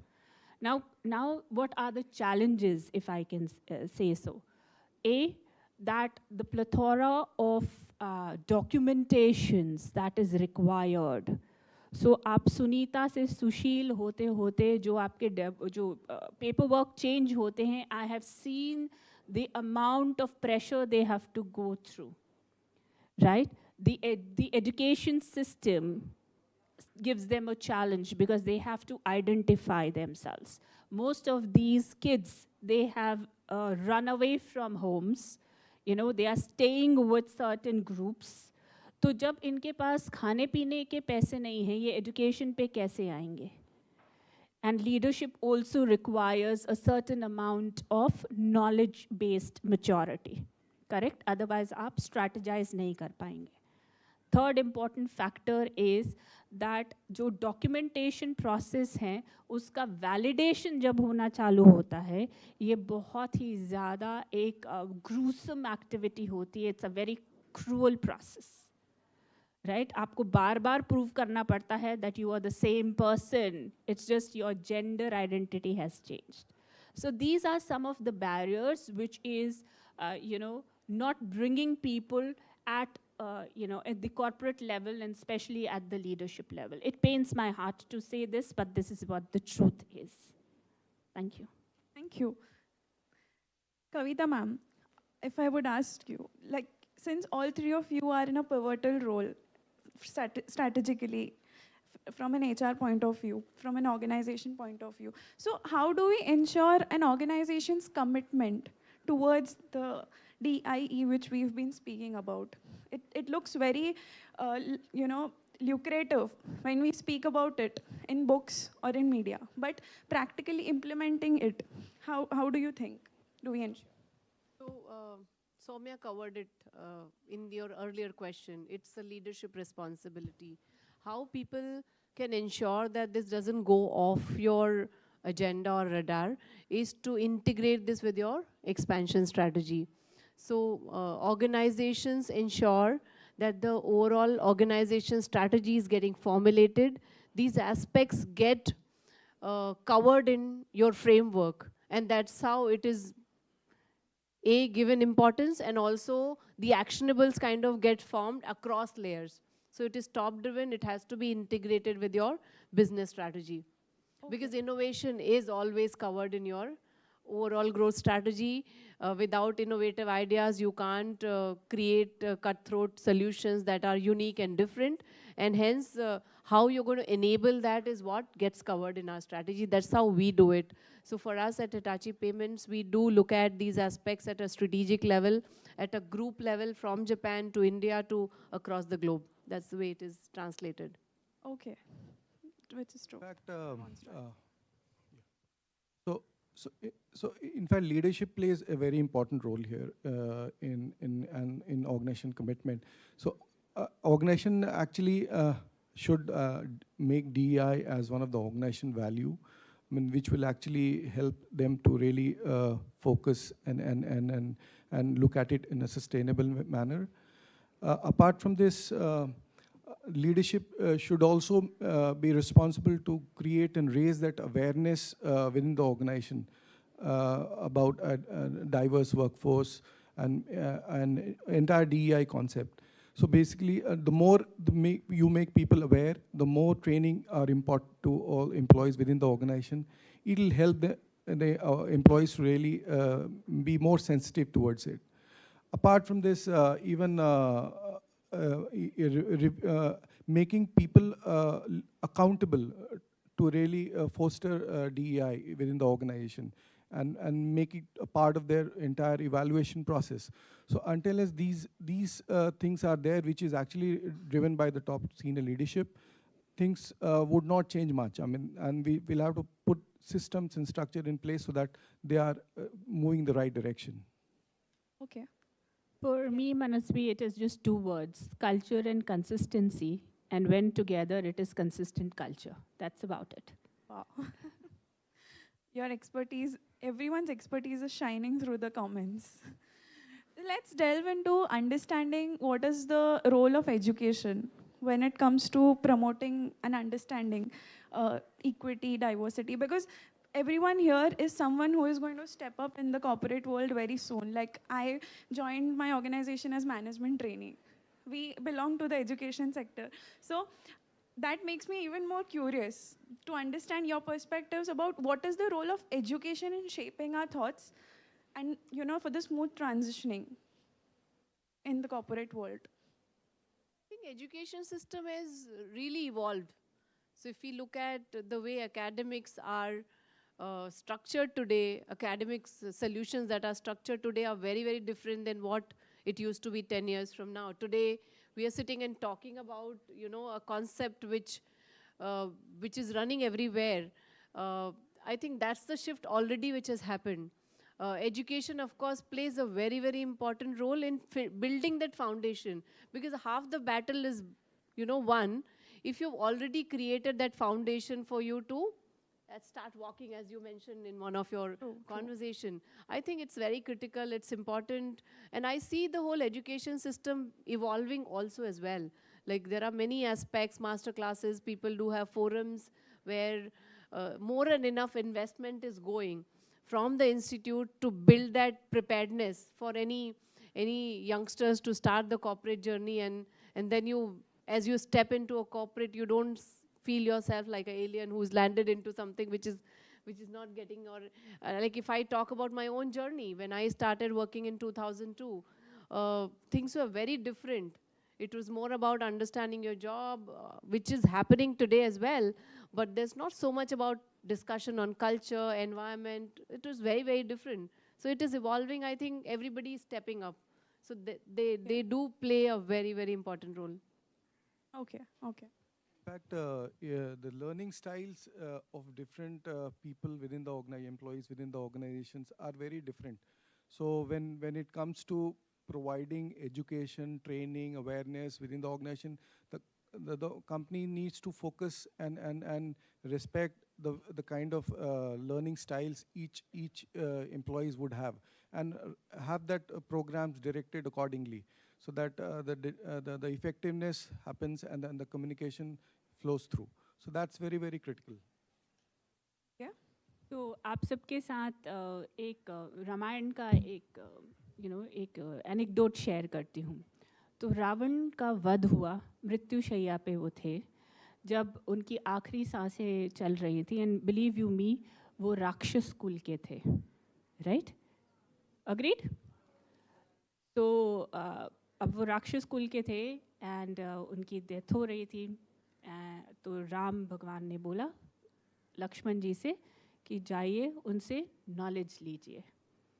Lakshman being Lakshman उनके सरहाने पे जाके बैठ गए. रावण ने उनकी तरफ एक दृष्टि दी और उसके बाद आंखें बंद कर ली, राइट? लक्ष्मण जी पहुँचे राम भगवान के पास और बोला प्रभु ये तो मुझे ज्ञान नहीं दे रहे हैं. राम भगवान मुस्कुराए और बोले आप उनके सिरहाने पे गए हैं, आपको विवेचना लेके उनके पैर के पास बैठना है. First thing first, to all the students out here, do not come with a sense of entitlement to any of the organization. You come with a lot of knowledge. Teach us. Sanchit gave a beautiful example of reverse mentoring. Teach us. हम books छोड़ चुके हैं, बहुत साल हो गए हैं, पर आपसे हम सीखेंगे. पर आपको सीखने की क्षमता खुद में लानी होगी. And for that, you have to leave all the baggages. I deserve this, I want this, I should get this. मैंने अभी बोला ना, रामू शामू हम खुद ही होते हैं, right? And this is very important because अगर आप grassroots पे जाके काम करना चालू करेंगे, तब जिस दिन आप बॉस बनेंगे, आप आपके नीचे वालों को बता सकते हैं कि कहाँ पर उनसे मिस्टेक्स हो रही हैं. So you have to have that sense of an embodiment of coming with a sense of learning, and also with a sense of, having that attitude of saying that, yes, I subordinate to you, not to the person, but I subordinate to your knowledge. There's a difference. One is killing your self-respect. The other is keeping your self-respect and the self-respect of the other person. So come with that. That's what I would like to say. Great. Thank you for your valuable insights, all three of you. So TGBS is also one of a kind. Like TGBS encompasses a multitude of dimensions. Like our curriculum is not only academic focused. We focus on a holistical development, and that's the reason we are here, what we have reached today. Circling back to my question, that when we speak of diversity, most of the people perceive it as demographics, diversity in age, ethnicity, backgrounds, but one level up when we look deeper. So diversity is more into thoughts, opinions, perceptions. How do we deal with it? Because in a day-to-day situation in corporate, this is what we often face. So how, according to you three, we deal with it? Talk about that. It revolves around, again, mindset. Actually, that, if we can deal with that with a straight solution, I think all of this will be tackled. Of course, you need matrices, if you're trying to build something, you need to track it. It takes a little while for you to create agenda, you need data, you need to know where you are. One can just not stand up and say that I will be a great diverse organization without knowing what diversity means to them, what are the matrices they need to build to be able to measure themselves in terms of where they are to where they want to get to, and then dealing with the mindset. So you talked about biases, perceptions, how people think.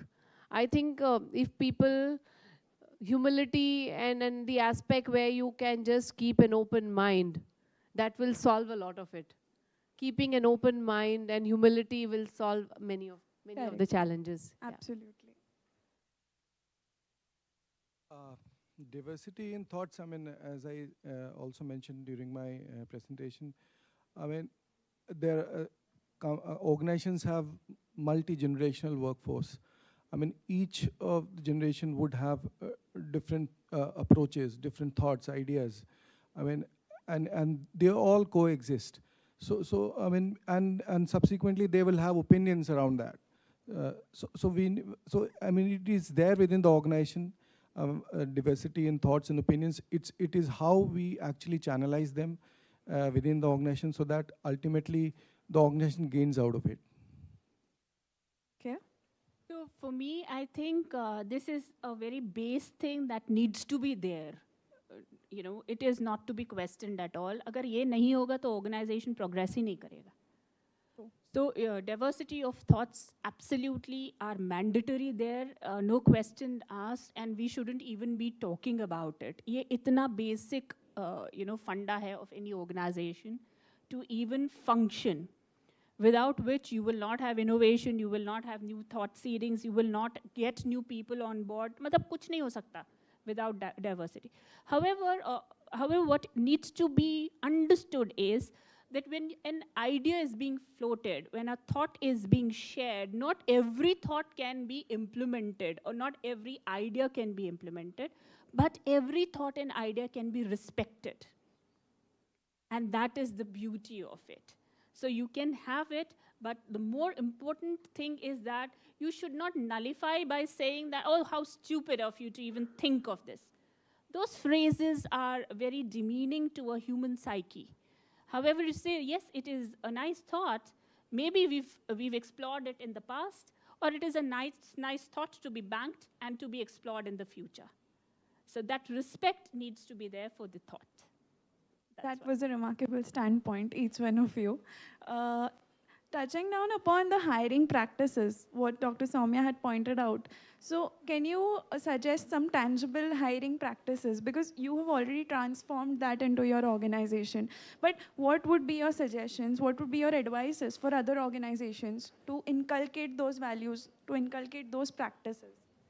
So hire कर लेना बड़ा easy होता है ना? सबको job की ज़रूरत होती है, hiring हो जाती है. अब हमारे ऑर्गेनाइजेशन में बड़ी मज़ेदार चीज़ है. So we are gems and jewellery, so everything needs to be checked. Human beings are also checked through those machine wands. HHMD से हम उनको करते हैं, एंड बीप साउंड्स आती हैं if someone is walking away with a metal. मज़ा तब आया जब ट्रांस विमेन आई एंड ट्रांस मैन आए. सो मेल को बायोलॉजिकल फीमेल्स चेक कर रही हैं, एंड फीमेल्स को बायोलॉजिकल मेल्स चेक कर रहे हैं. हे क्या करते हो रे, मैं नहीं छू सकती इसको, ये आदमी है. And then you know what we had to do was, we took the entire security force on the side and we told them, अगर आप नर्स होती तो क्या ये आपके जहन में आता कि पेशेंट का जेंडर क्या है? तब आप सिर्फ सेवा भावना से उनके साथ उनको उस तरीके का ट्रीटमेंट देती. सो हायरिंग के साथ साथ आपकी पॉलिसीज़, आपका कल्चर, एंड आप क्या इनैक्ट कर रहे हैं, एंड कितना बाई इन आपने क्रिएट किया है. बहुत बार ये होता है कि things are at a superficial level. ये LGBTQ डाइवर्सिटी स्पेक्ट्रम जब आया था, बहुत लोगों ने उसे कॉस्मेटिकली लिया था कि भाई मैंने एक टिक मार्क लगा दिया. Do you really want to do it cosmetically, or do you want to create a culture shift, is where the question lies. So these are my 2 cents on it. So policies have to be really clear. Culture setting has to be very clear. Code of conduct, as matching to that policy, has to be laid out. Okay, thank you. Thank you for the vantage points. So of all what we've discussed, those valuable insights, diversity is the mosaic that colors our world. But diversity alone is not enough. It is accompanied by equity, the equal treatment, the equal opportunities of all the resources. And then there's inclusion, the thread that weaves diversity and equity into the fabric of our lives and our communities. Thank you so much, all 3 of you, for providing me with the valuable insights and anecdotes on my question. With this, I would like to open for the Q&A round from our audience.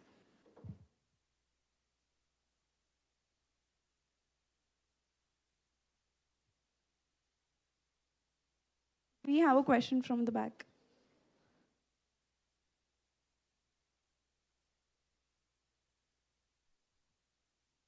Thank you all the panelists for your wonderful insights. My name is Prashant Singh and my question is, so as you were talking about multi-generational inclusivity, so I think one of the biggest challenges that I want your insights on this, that the company would face is that people who are conservative and older, like baby boomer or, before not Gen X or Gen Z, they might be having problem including LGBT, right? Because they have a traditional, conventional mindset. So what can you do to actually shift their perspective in a company? Why do we assume that they do have that? Is the first starting point. I'm just leaving this thought for your perspective, not to really rub you down a wrong way. But this has to change because it is, again, a bias. Yes, ma'am.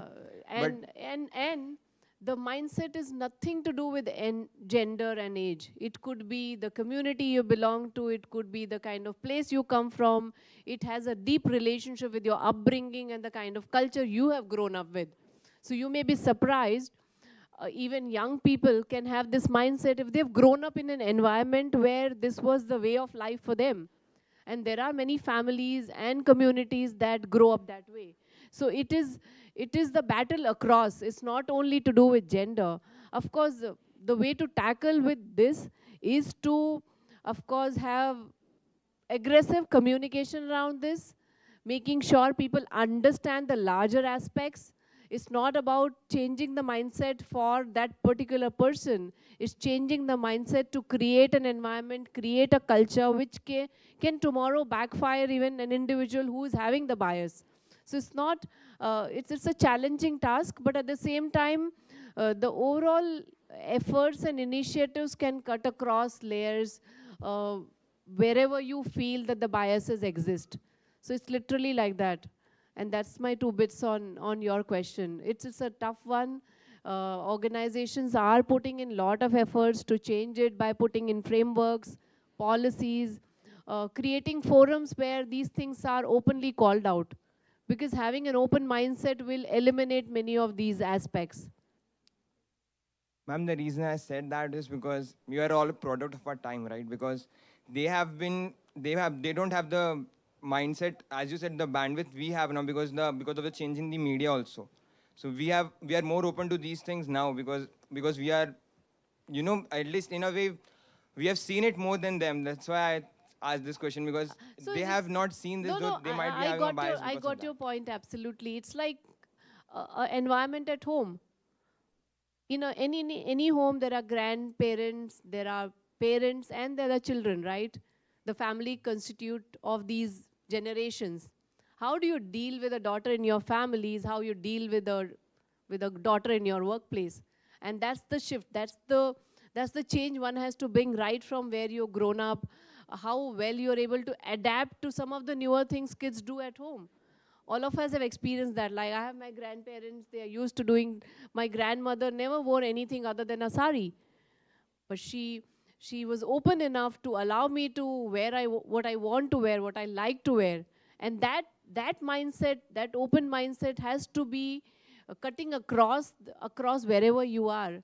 And it has to start from there. It's not easy, but yes, that's the only way one can tackle it. Thank you, ma'am. Thank you, thank you. We have the next question.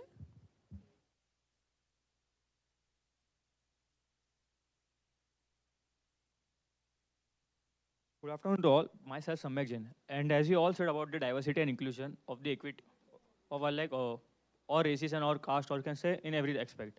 So the main thing comes for the outcome. So what are some innovative ways to measure and track progress in the achieving equitable outcomes within an organization? And your question is directed to? Like to all of you, like the possible outcomes like you can get question from. बोलेंगे आपको हर एक question के 3 answers मिलेंगे. So start directing the question to specifics, and that will make it easier for us. So for the Kavita ma'am. Kavita ma'am. Ways to measure, there are various methods people are using right now. One of the common method is to run a quick survey where you do a dip check and understand how people are receiving some of your initiatives, how they resonate with that. People do use a format of focus group discussions that take place. And of course, ultimately, you also monitor your progress, department-wise growth, function level-wise growth, and the growth at organization level. You also look at stock of new ideas you have generated, how well you're able to evolve and transfer your business model. Are you able to really do things differently? And then tracking it at a strategy level is what people do. So these are few things I can share that helps organization to measure. Just to add what Kavita mentioned, I mean, one can always also look at maybe when we have multi-generational workforce, looking at the turnover rates, the attrition and the retention rates across these generations. How are they progressing? I mean, if there are something wrong going on, then we need to make those corrections in our approaches, maybe refine our policies, or having some other changes within the process or the organization. So these are the parameters one need to look at on a continuous basis, which will help them to understand whether the entire approach is going in the right direction. Thank you, ma'am. Thank you, sir. Okay, thank you. Like, I also have one question to Som. Like, you touched the topip of the unconscious biasness.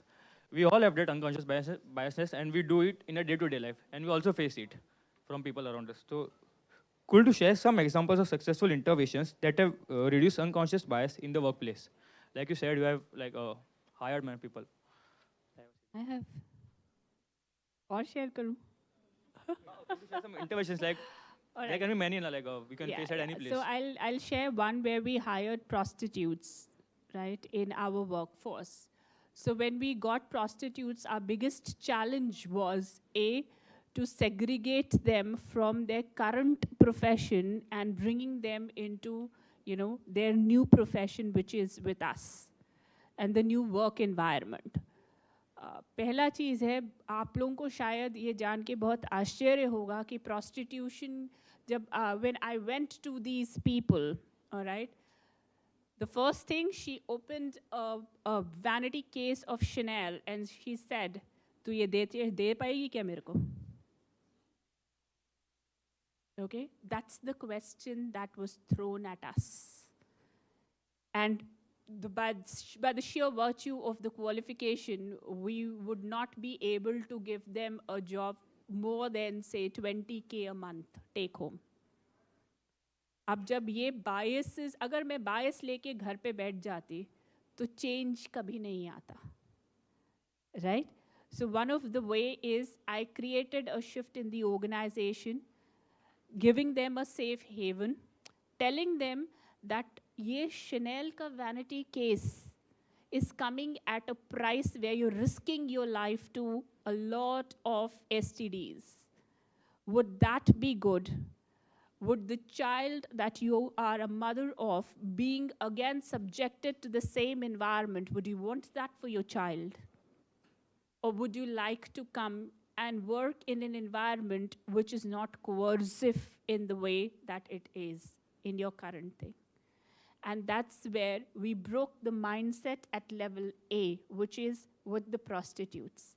At level B, हमने इतना insulation किया कि वहाँ पर soliciting of the clients post-work hours ना हो जाए.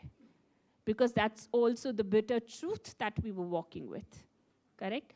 So ये bias हमने less of exposure given to their identities से हमने mitigate किया.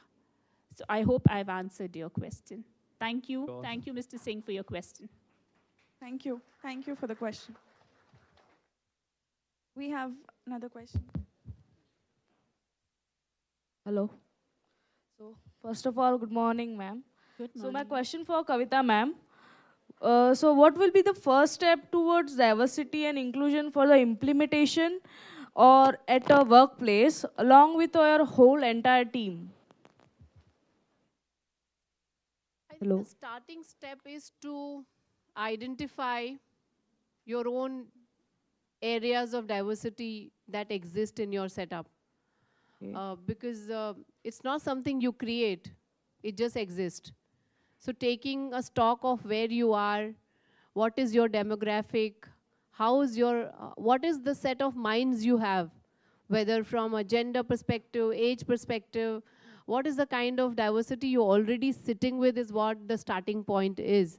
And then, of course, brainstorming on areas that you feel will really help you create cutting edge solution, and then making people participate with you in that journey, giving feedback, understanding, debating what are those tenets that will make difference to the business, and then how you drive that is what your overall initial foundation phase is. Thank you, ma'am. Yeah.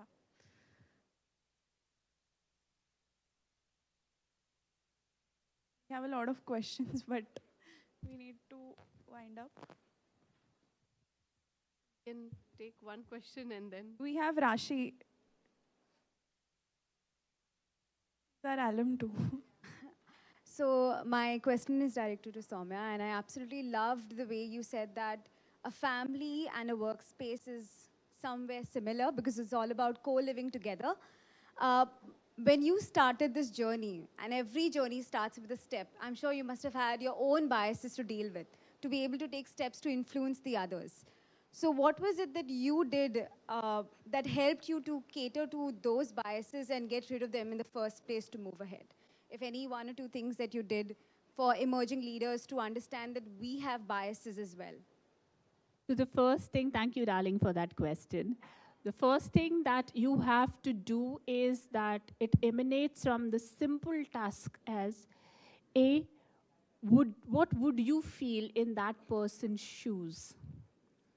You know, so empathy के बारे में हम बहुत बात करते हैं, but practicing empathy is something that we do not do. And the first step of negating bias is through empathy. If you feel that a person is still a human being with and without all the frills and fancies that we come with, that's all fine.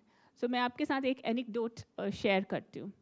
So हमारे घर में उस दौरान उतनी गाड़ियाँ नहीं थी. मेरे पास सिलेरियो थी. हम सिलेरियो से एक 5 स्टार में गए. कोई दरबान नहीं आया गाड़ी का दरवाज़ा खोलने. ओके? अंदर जाके पैसे उतने ही खर्च करने वाली थी, but right? Bias number 1 that I faced. Then I had a Beamer, right? I hope Beamer, everyone understands, right? I had a BMW. जब मैं BMW से उतरी, तो 6 लोग दौड़े दरवाज़ा खोलने के लिए. वही सौम्या है, से चाहे सिलेरियो से उतरे, चाहे BM से उतरे. That was my wake-up call. That moment changed me. That how people actually compartmentalize you with the materialistic things. Today, when I came with that wig, I was carrying a part of that, episode with me here and sharing that with all of you. That it does come with certain experiences. A Gandhi wouldn't have been a Gandhi if he was not thrown out of the train. A Mandela wouldn't have been a Mandela with whatever he's not witnessed. Similarly, a Hitler wouldn't have been a Hitler if he's not experienced things in his childhood. So biases are experiences that we all go through, but how you deal with it is different. So for the larger interest, उसी brain से आप एक nuclear energy create करते हैं which can light up a city and destroy it too. How you use it is up to you. Thank you. Thank you so much. We can have our last question.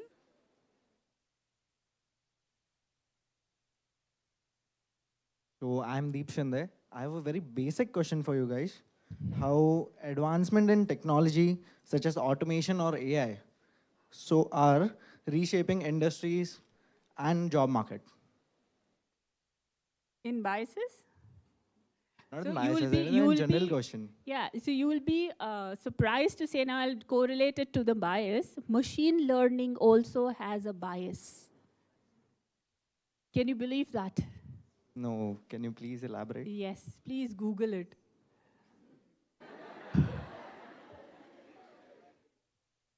Right? Google कीजिए, आपको बहुत मज़ा आएगा. So I will share with you another machine learning के ऊपर, ठीक है? सो एक बहुत बड़ी कंपनी है इन द आईटी स्पेस. उन्होंने दो इस तरीके के रोबोटिक ब्रेन्स बनाए. ओके, चलिए नाम देती हूँ माइक्रोसॉफ्ट. उन्होंने दो रोबोटिक ब्रेन्स बनाए. उनके इंजीनियर्स ने उनको आपस में बात करने के लिए छोड़ दिया. जो आप आर्टिफिशियल इंटेलिजेंस की बात कर रहे हैं, we are talking about metaverse, nanoverse and the universe where we stay. Now जब वो दो चीज़ें बात कर रही थी, आपको बहुत आश्चर्य होगा कि they develop their own language, their own interpretation. So much so that it became a very scary situation for these engineers. कि यार ये बात क्या कर रहे हैं, ये बोल क्या रहे हैं, ये करने क्या वाले हैं, है ना? जैसे आप लोग बोलते हो ना योलो योलो, हमारा जनरेशन को समझता नहीं योलो क्या है. हमको ऐसा लगता है येलो बोलते बोलते योलो योलो कर रहे हो क्या. But this is where those brains started talking, and it became so evolved that they had to pull the plugs. Okay? They had to pull the plugs on that machine. हम जब छोटे थे, probably even younger than you all, तब एक serial आता था, Star Trek बोलते थे. उसमें ऐसे ब्लूटूथ लगा रहता था. आज वो रियलिटी है. हम ब्लूटूथ पहनते हैं, अब तो उसकी भी ज़रूरत नहीं, अब तो एयरपॉड्स आ गए, राइट? उसके बाद आपने टर्मिनेटर मूवीज़ देखी, राइट? अभी सऊदी अरेबिया ने तो नागरिकता दे दी है सोफी को. She is a humanoid. So what we are doing is that when we are talking about diversity and inclusion, we also have to look into these aspects wherein humanoids will be working parallel to human beings, to the Homo sapiens, creating a very diverse work culture. One getting tired, the other is not. One may bring in the flavor of maybe inconsistency. The other may give you consistency. But like I said, all right, मैं ना बड़ी बुरी हूँ in identifying my cars. But how do I identify my car is, अरे मेरी car पे वो dent है ना, that's where my car is. So that personalized thing, जहाँ पर कहीं dent, कहीं दाग होता है ना, that gives you that appeal, that gives you a very natural character to it, which artificial intelligence wouldn't. And that is my 2 cents on it. I hope I've answered you. Yes, thank you. Thank you. Thank you, all three of you. Thank you all of you for your remarkable inputs. Thank you to my faculty members, to TGBS for providing me this platform today, and thank you for being a lovely audience. Thank you. Thank you, Manasvi. Thank you, Manasvi, for moderating it so well, darling. Thank you so much, Manasvi, for so effectively moderating this panel discussion. And with this Q&A round, we have come to an end of this conclave. This vital exchange of thoughts inculcated within us the following learning outcomes.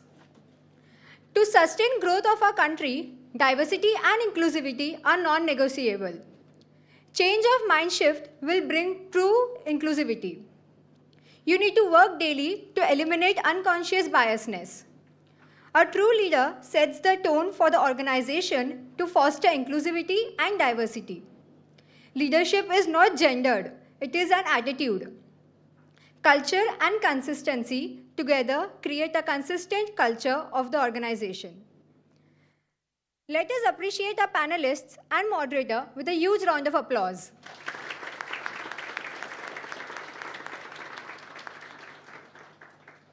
We really acknowledge you for this edifying discussion today.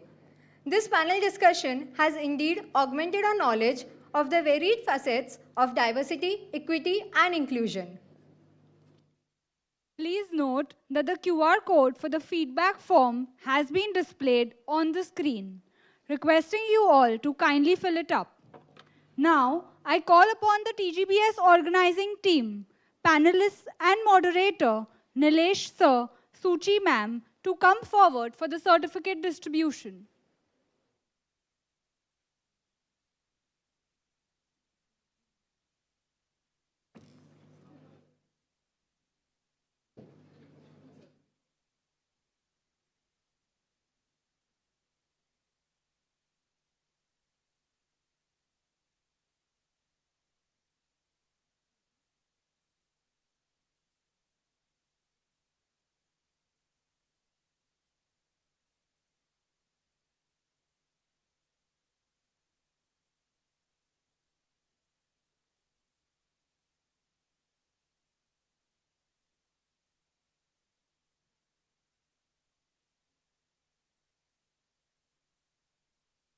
The names are Shrey, Vidhi,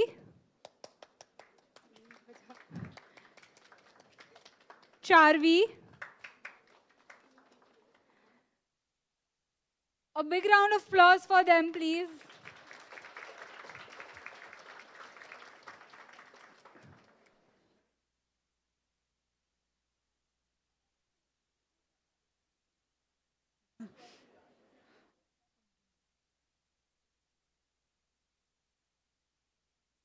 Charvi,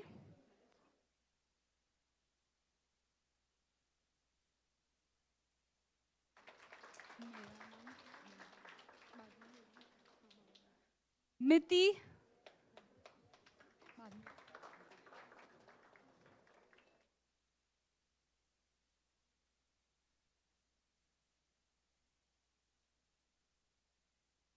Nishi,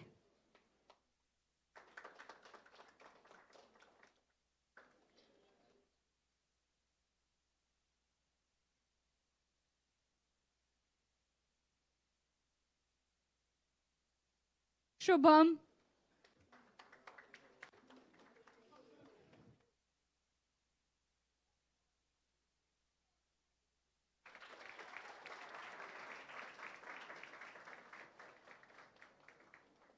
Smith,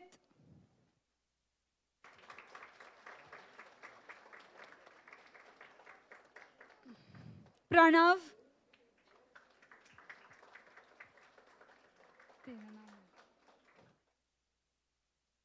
Ishika,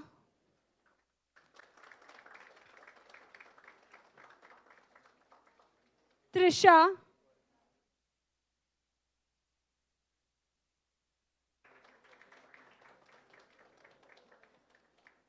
Samruddhi,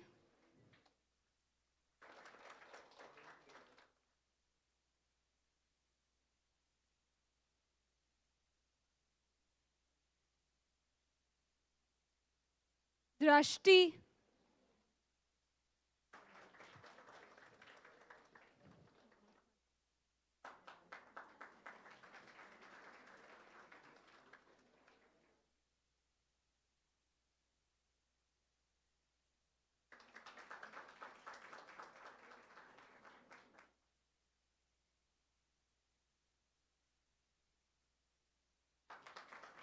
Prachi,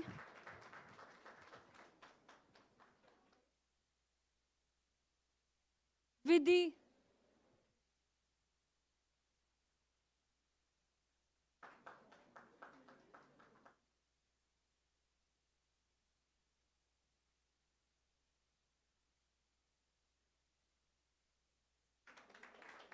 Athar,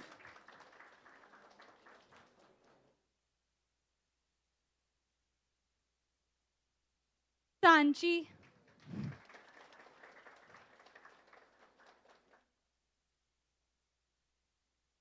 Yashi,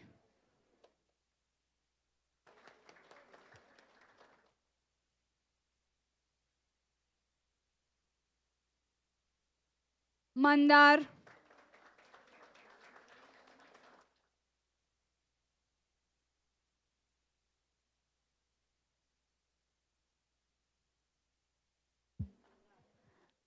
Aditi,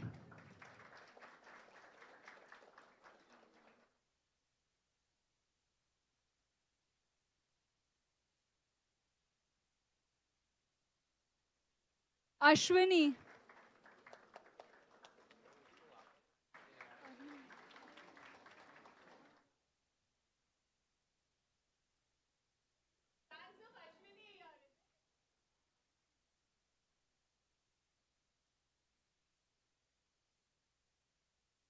Saloni,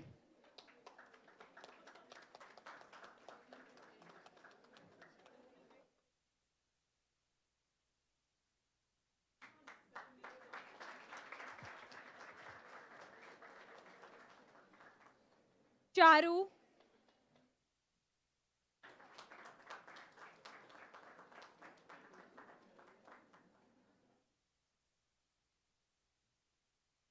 Dipali,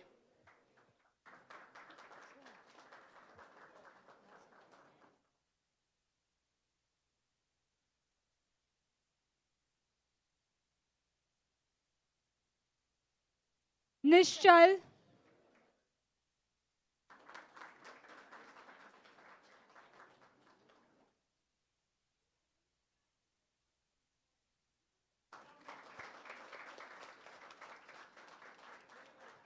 Nikhil,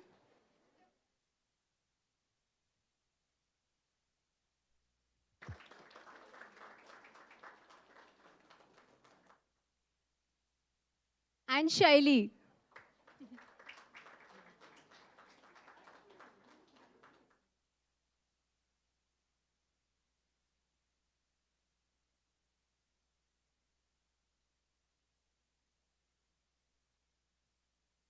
Let us proceed towards the certificate distribution of industry professionals. The names are Dwani Malta,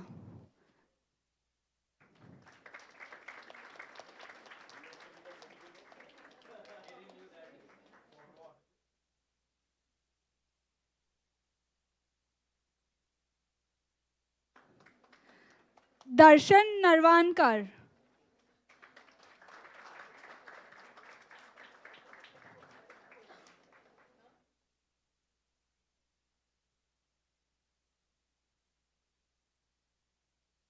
Reshma Pishakori,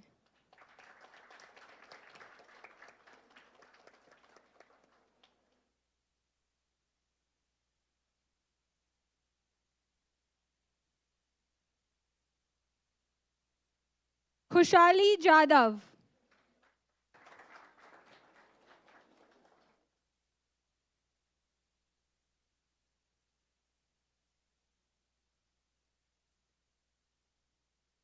Unnati Narechandla,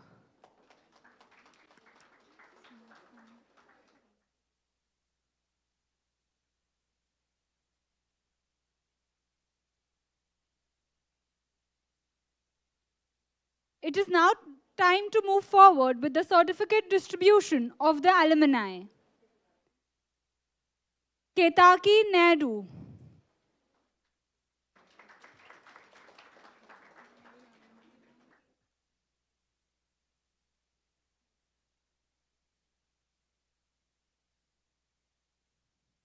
Kathy Fernandez, Rashi Narola, Dawal Seth,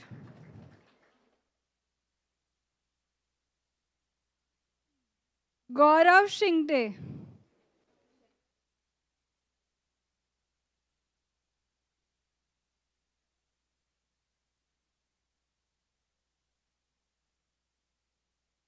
Reema Mishra,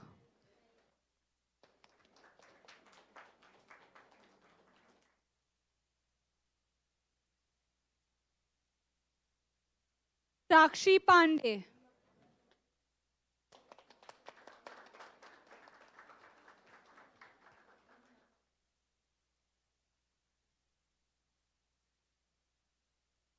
Omkar More,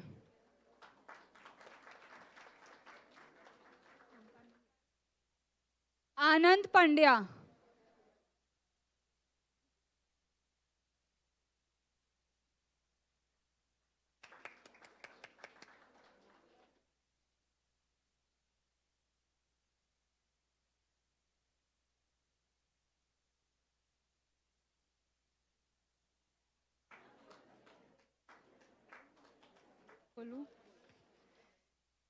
Now, I request the representatives of colleges to come forward for the certificate distribution. KES Shroff, Divya Pednekar.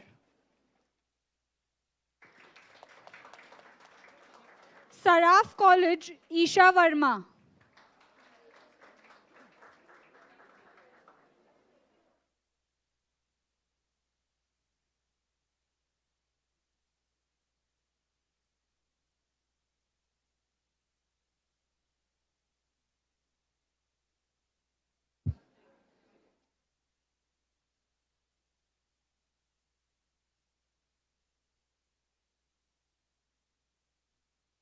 Bal Bharti Parthiv Patel.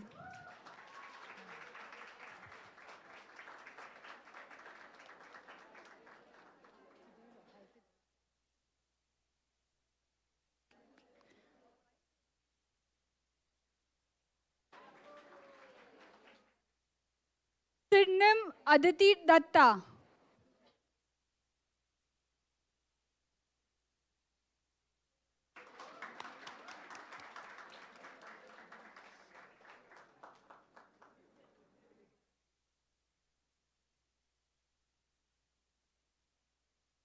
LR Tiwari, Astha Tiwari.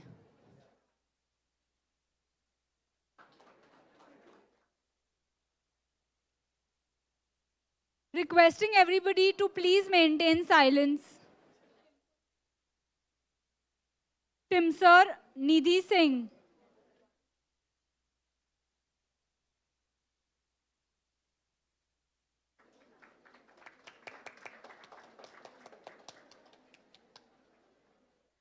Vivek Aman Dubey.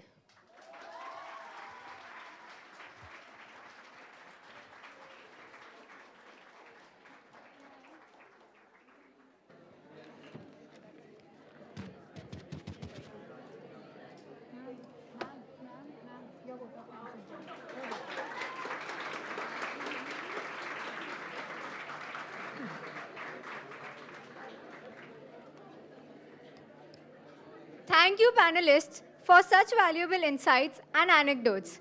I am sure that this conclave has not only added value to our existing knowledge, but has also allowed us to look at the business world with a renewed and extensive outlook.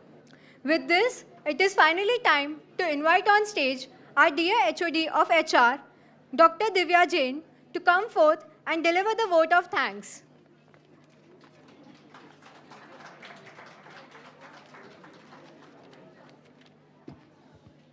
Oh my God, it's overwhelming coming and standing out here and extending my vote of thanks. I completely understand that sitting for such a long period becomes little difficult for the students, especially this generation. But at the same time, I congratulate each one of you as you have taken time out, you have come here just with a purpose of knowledge enhancement. The ultimate objective of this conclave, and particularly the topic, is all about knowledge sharing and knowledge enhancement. And with that, I sincerely thank all our panelists, Sanchit, Kavita, Soumya. Please take a seat out there. Please take a seat. So, for sharing such valuable insights on diversity, equity, and inclusivity. At the same time, I would like to thank Manasvi, who has moderated the entire panel discussion so beautifully. So thank you, all four of you, for sparing your time. A big round of applause for all of them.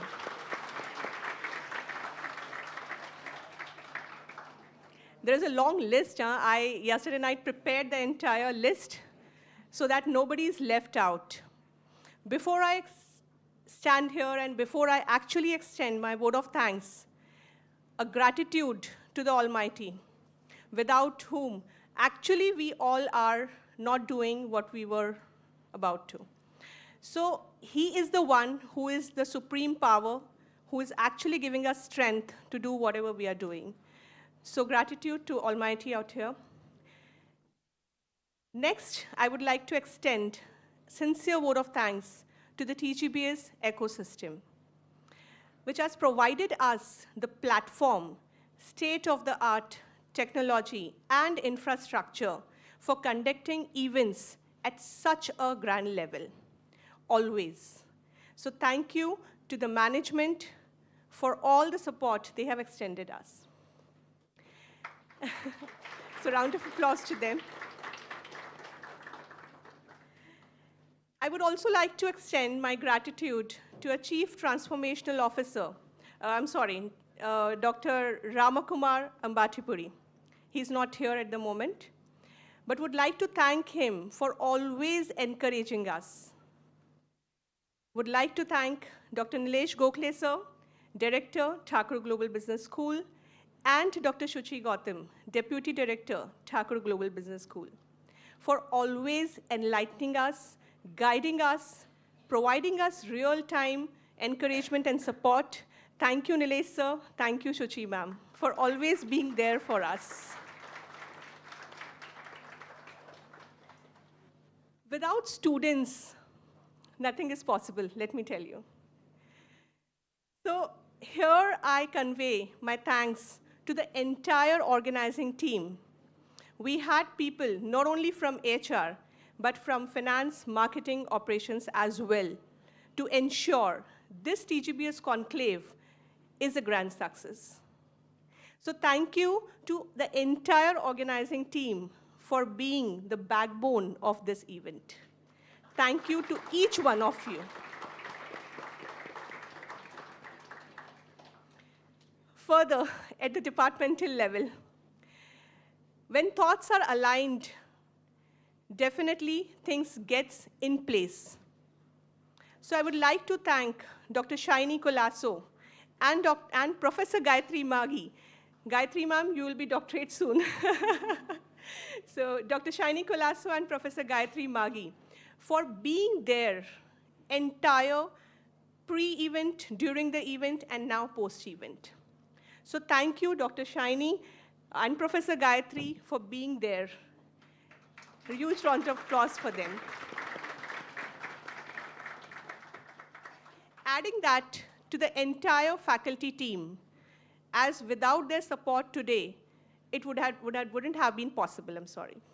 So the entire faculty team, I would like to extend a warm thank you to each one of you standing out there for extending your support to make it a grand success today. Thank you so much. Further, Rahul sir, where are you?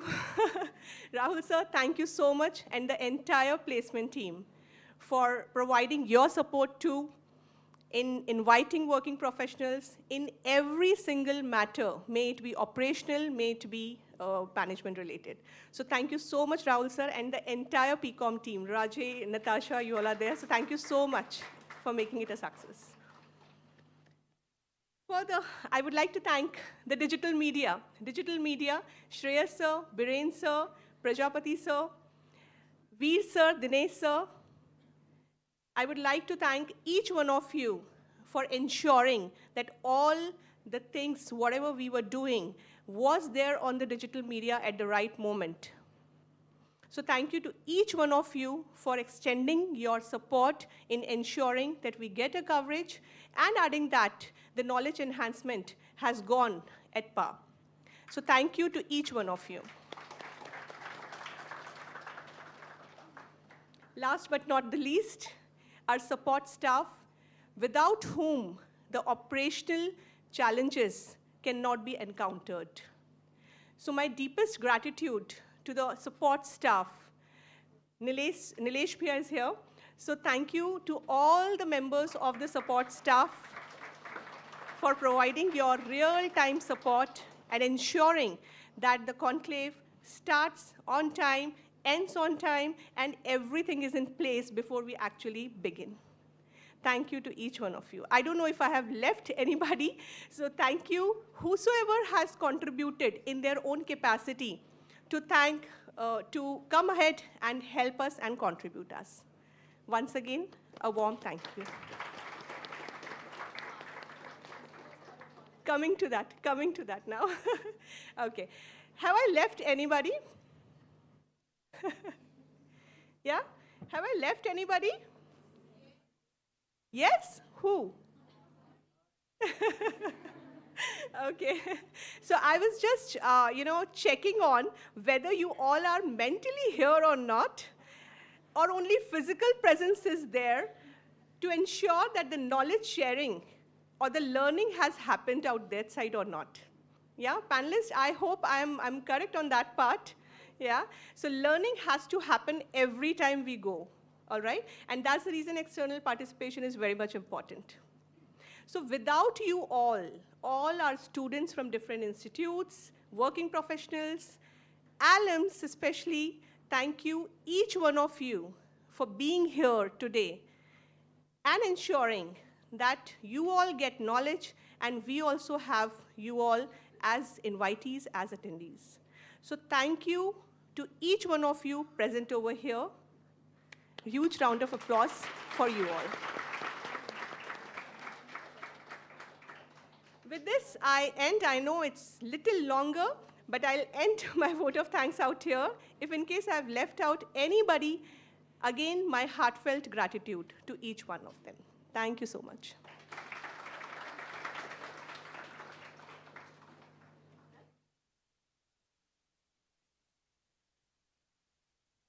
Thank you so much, Divya ma'am, for being a guiding light to each one of us. I now request the organizing team to come forward for a picture.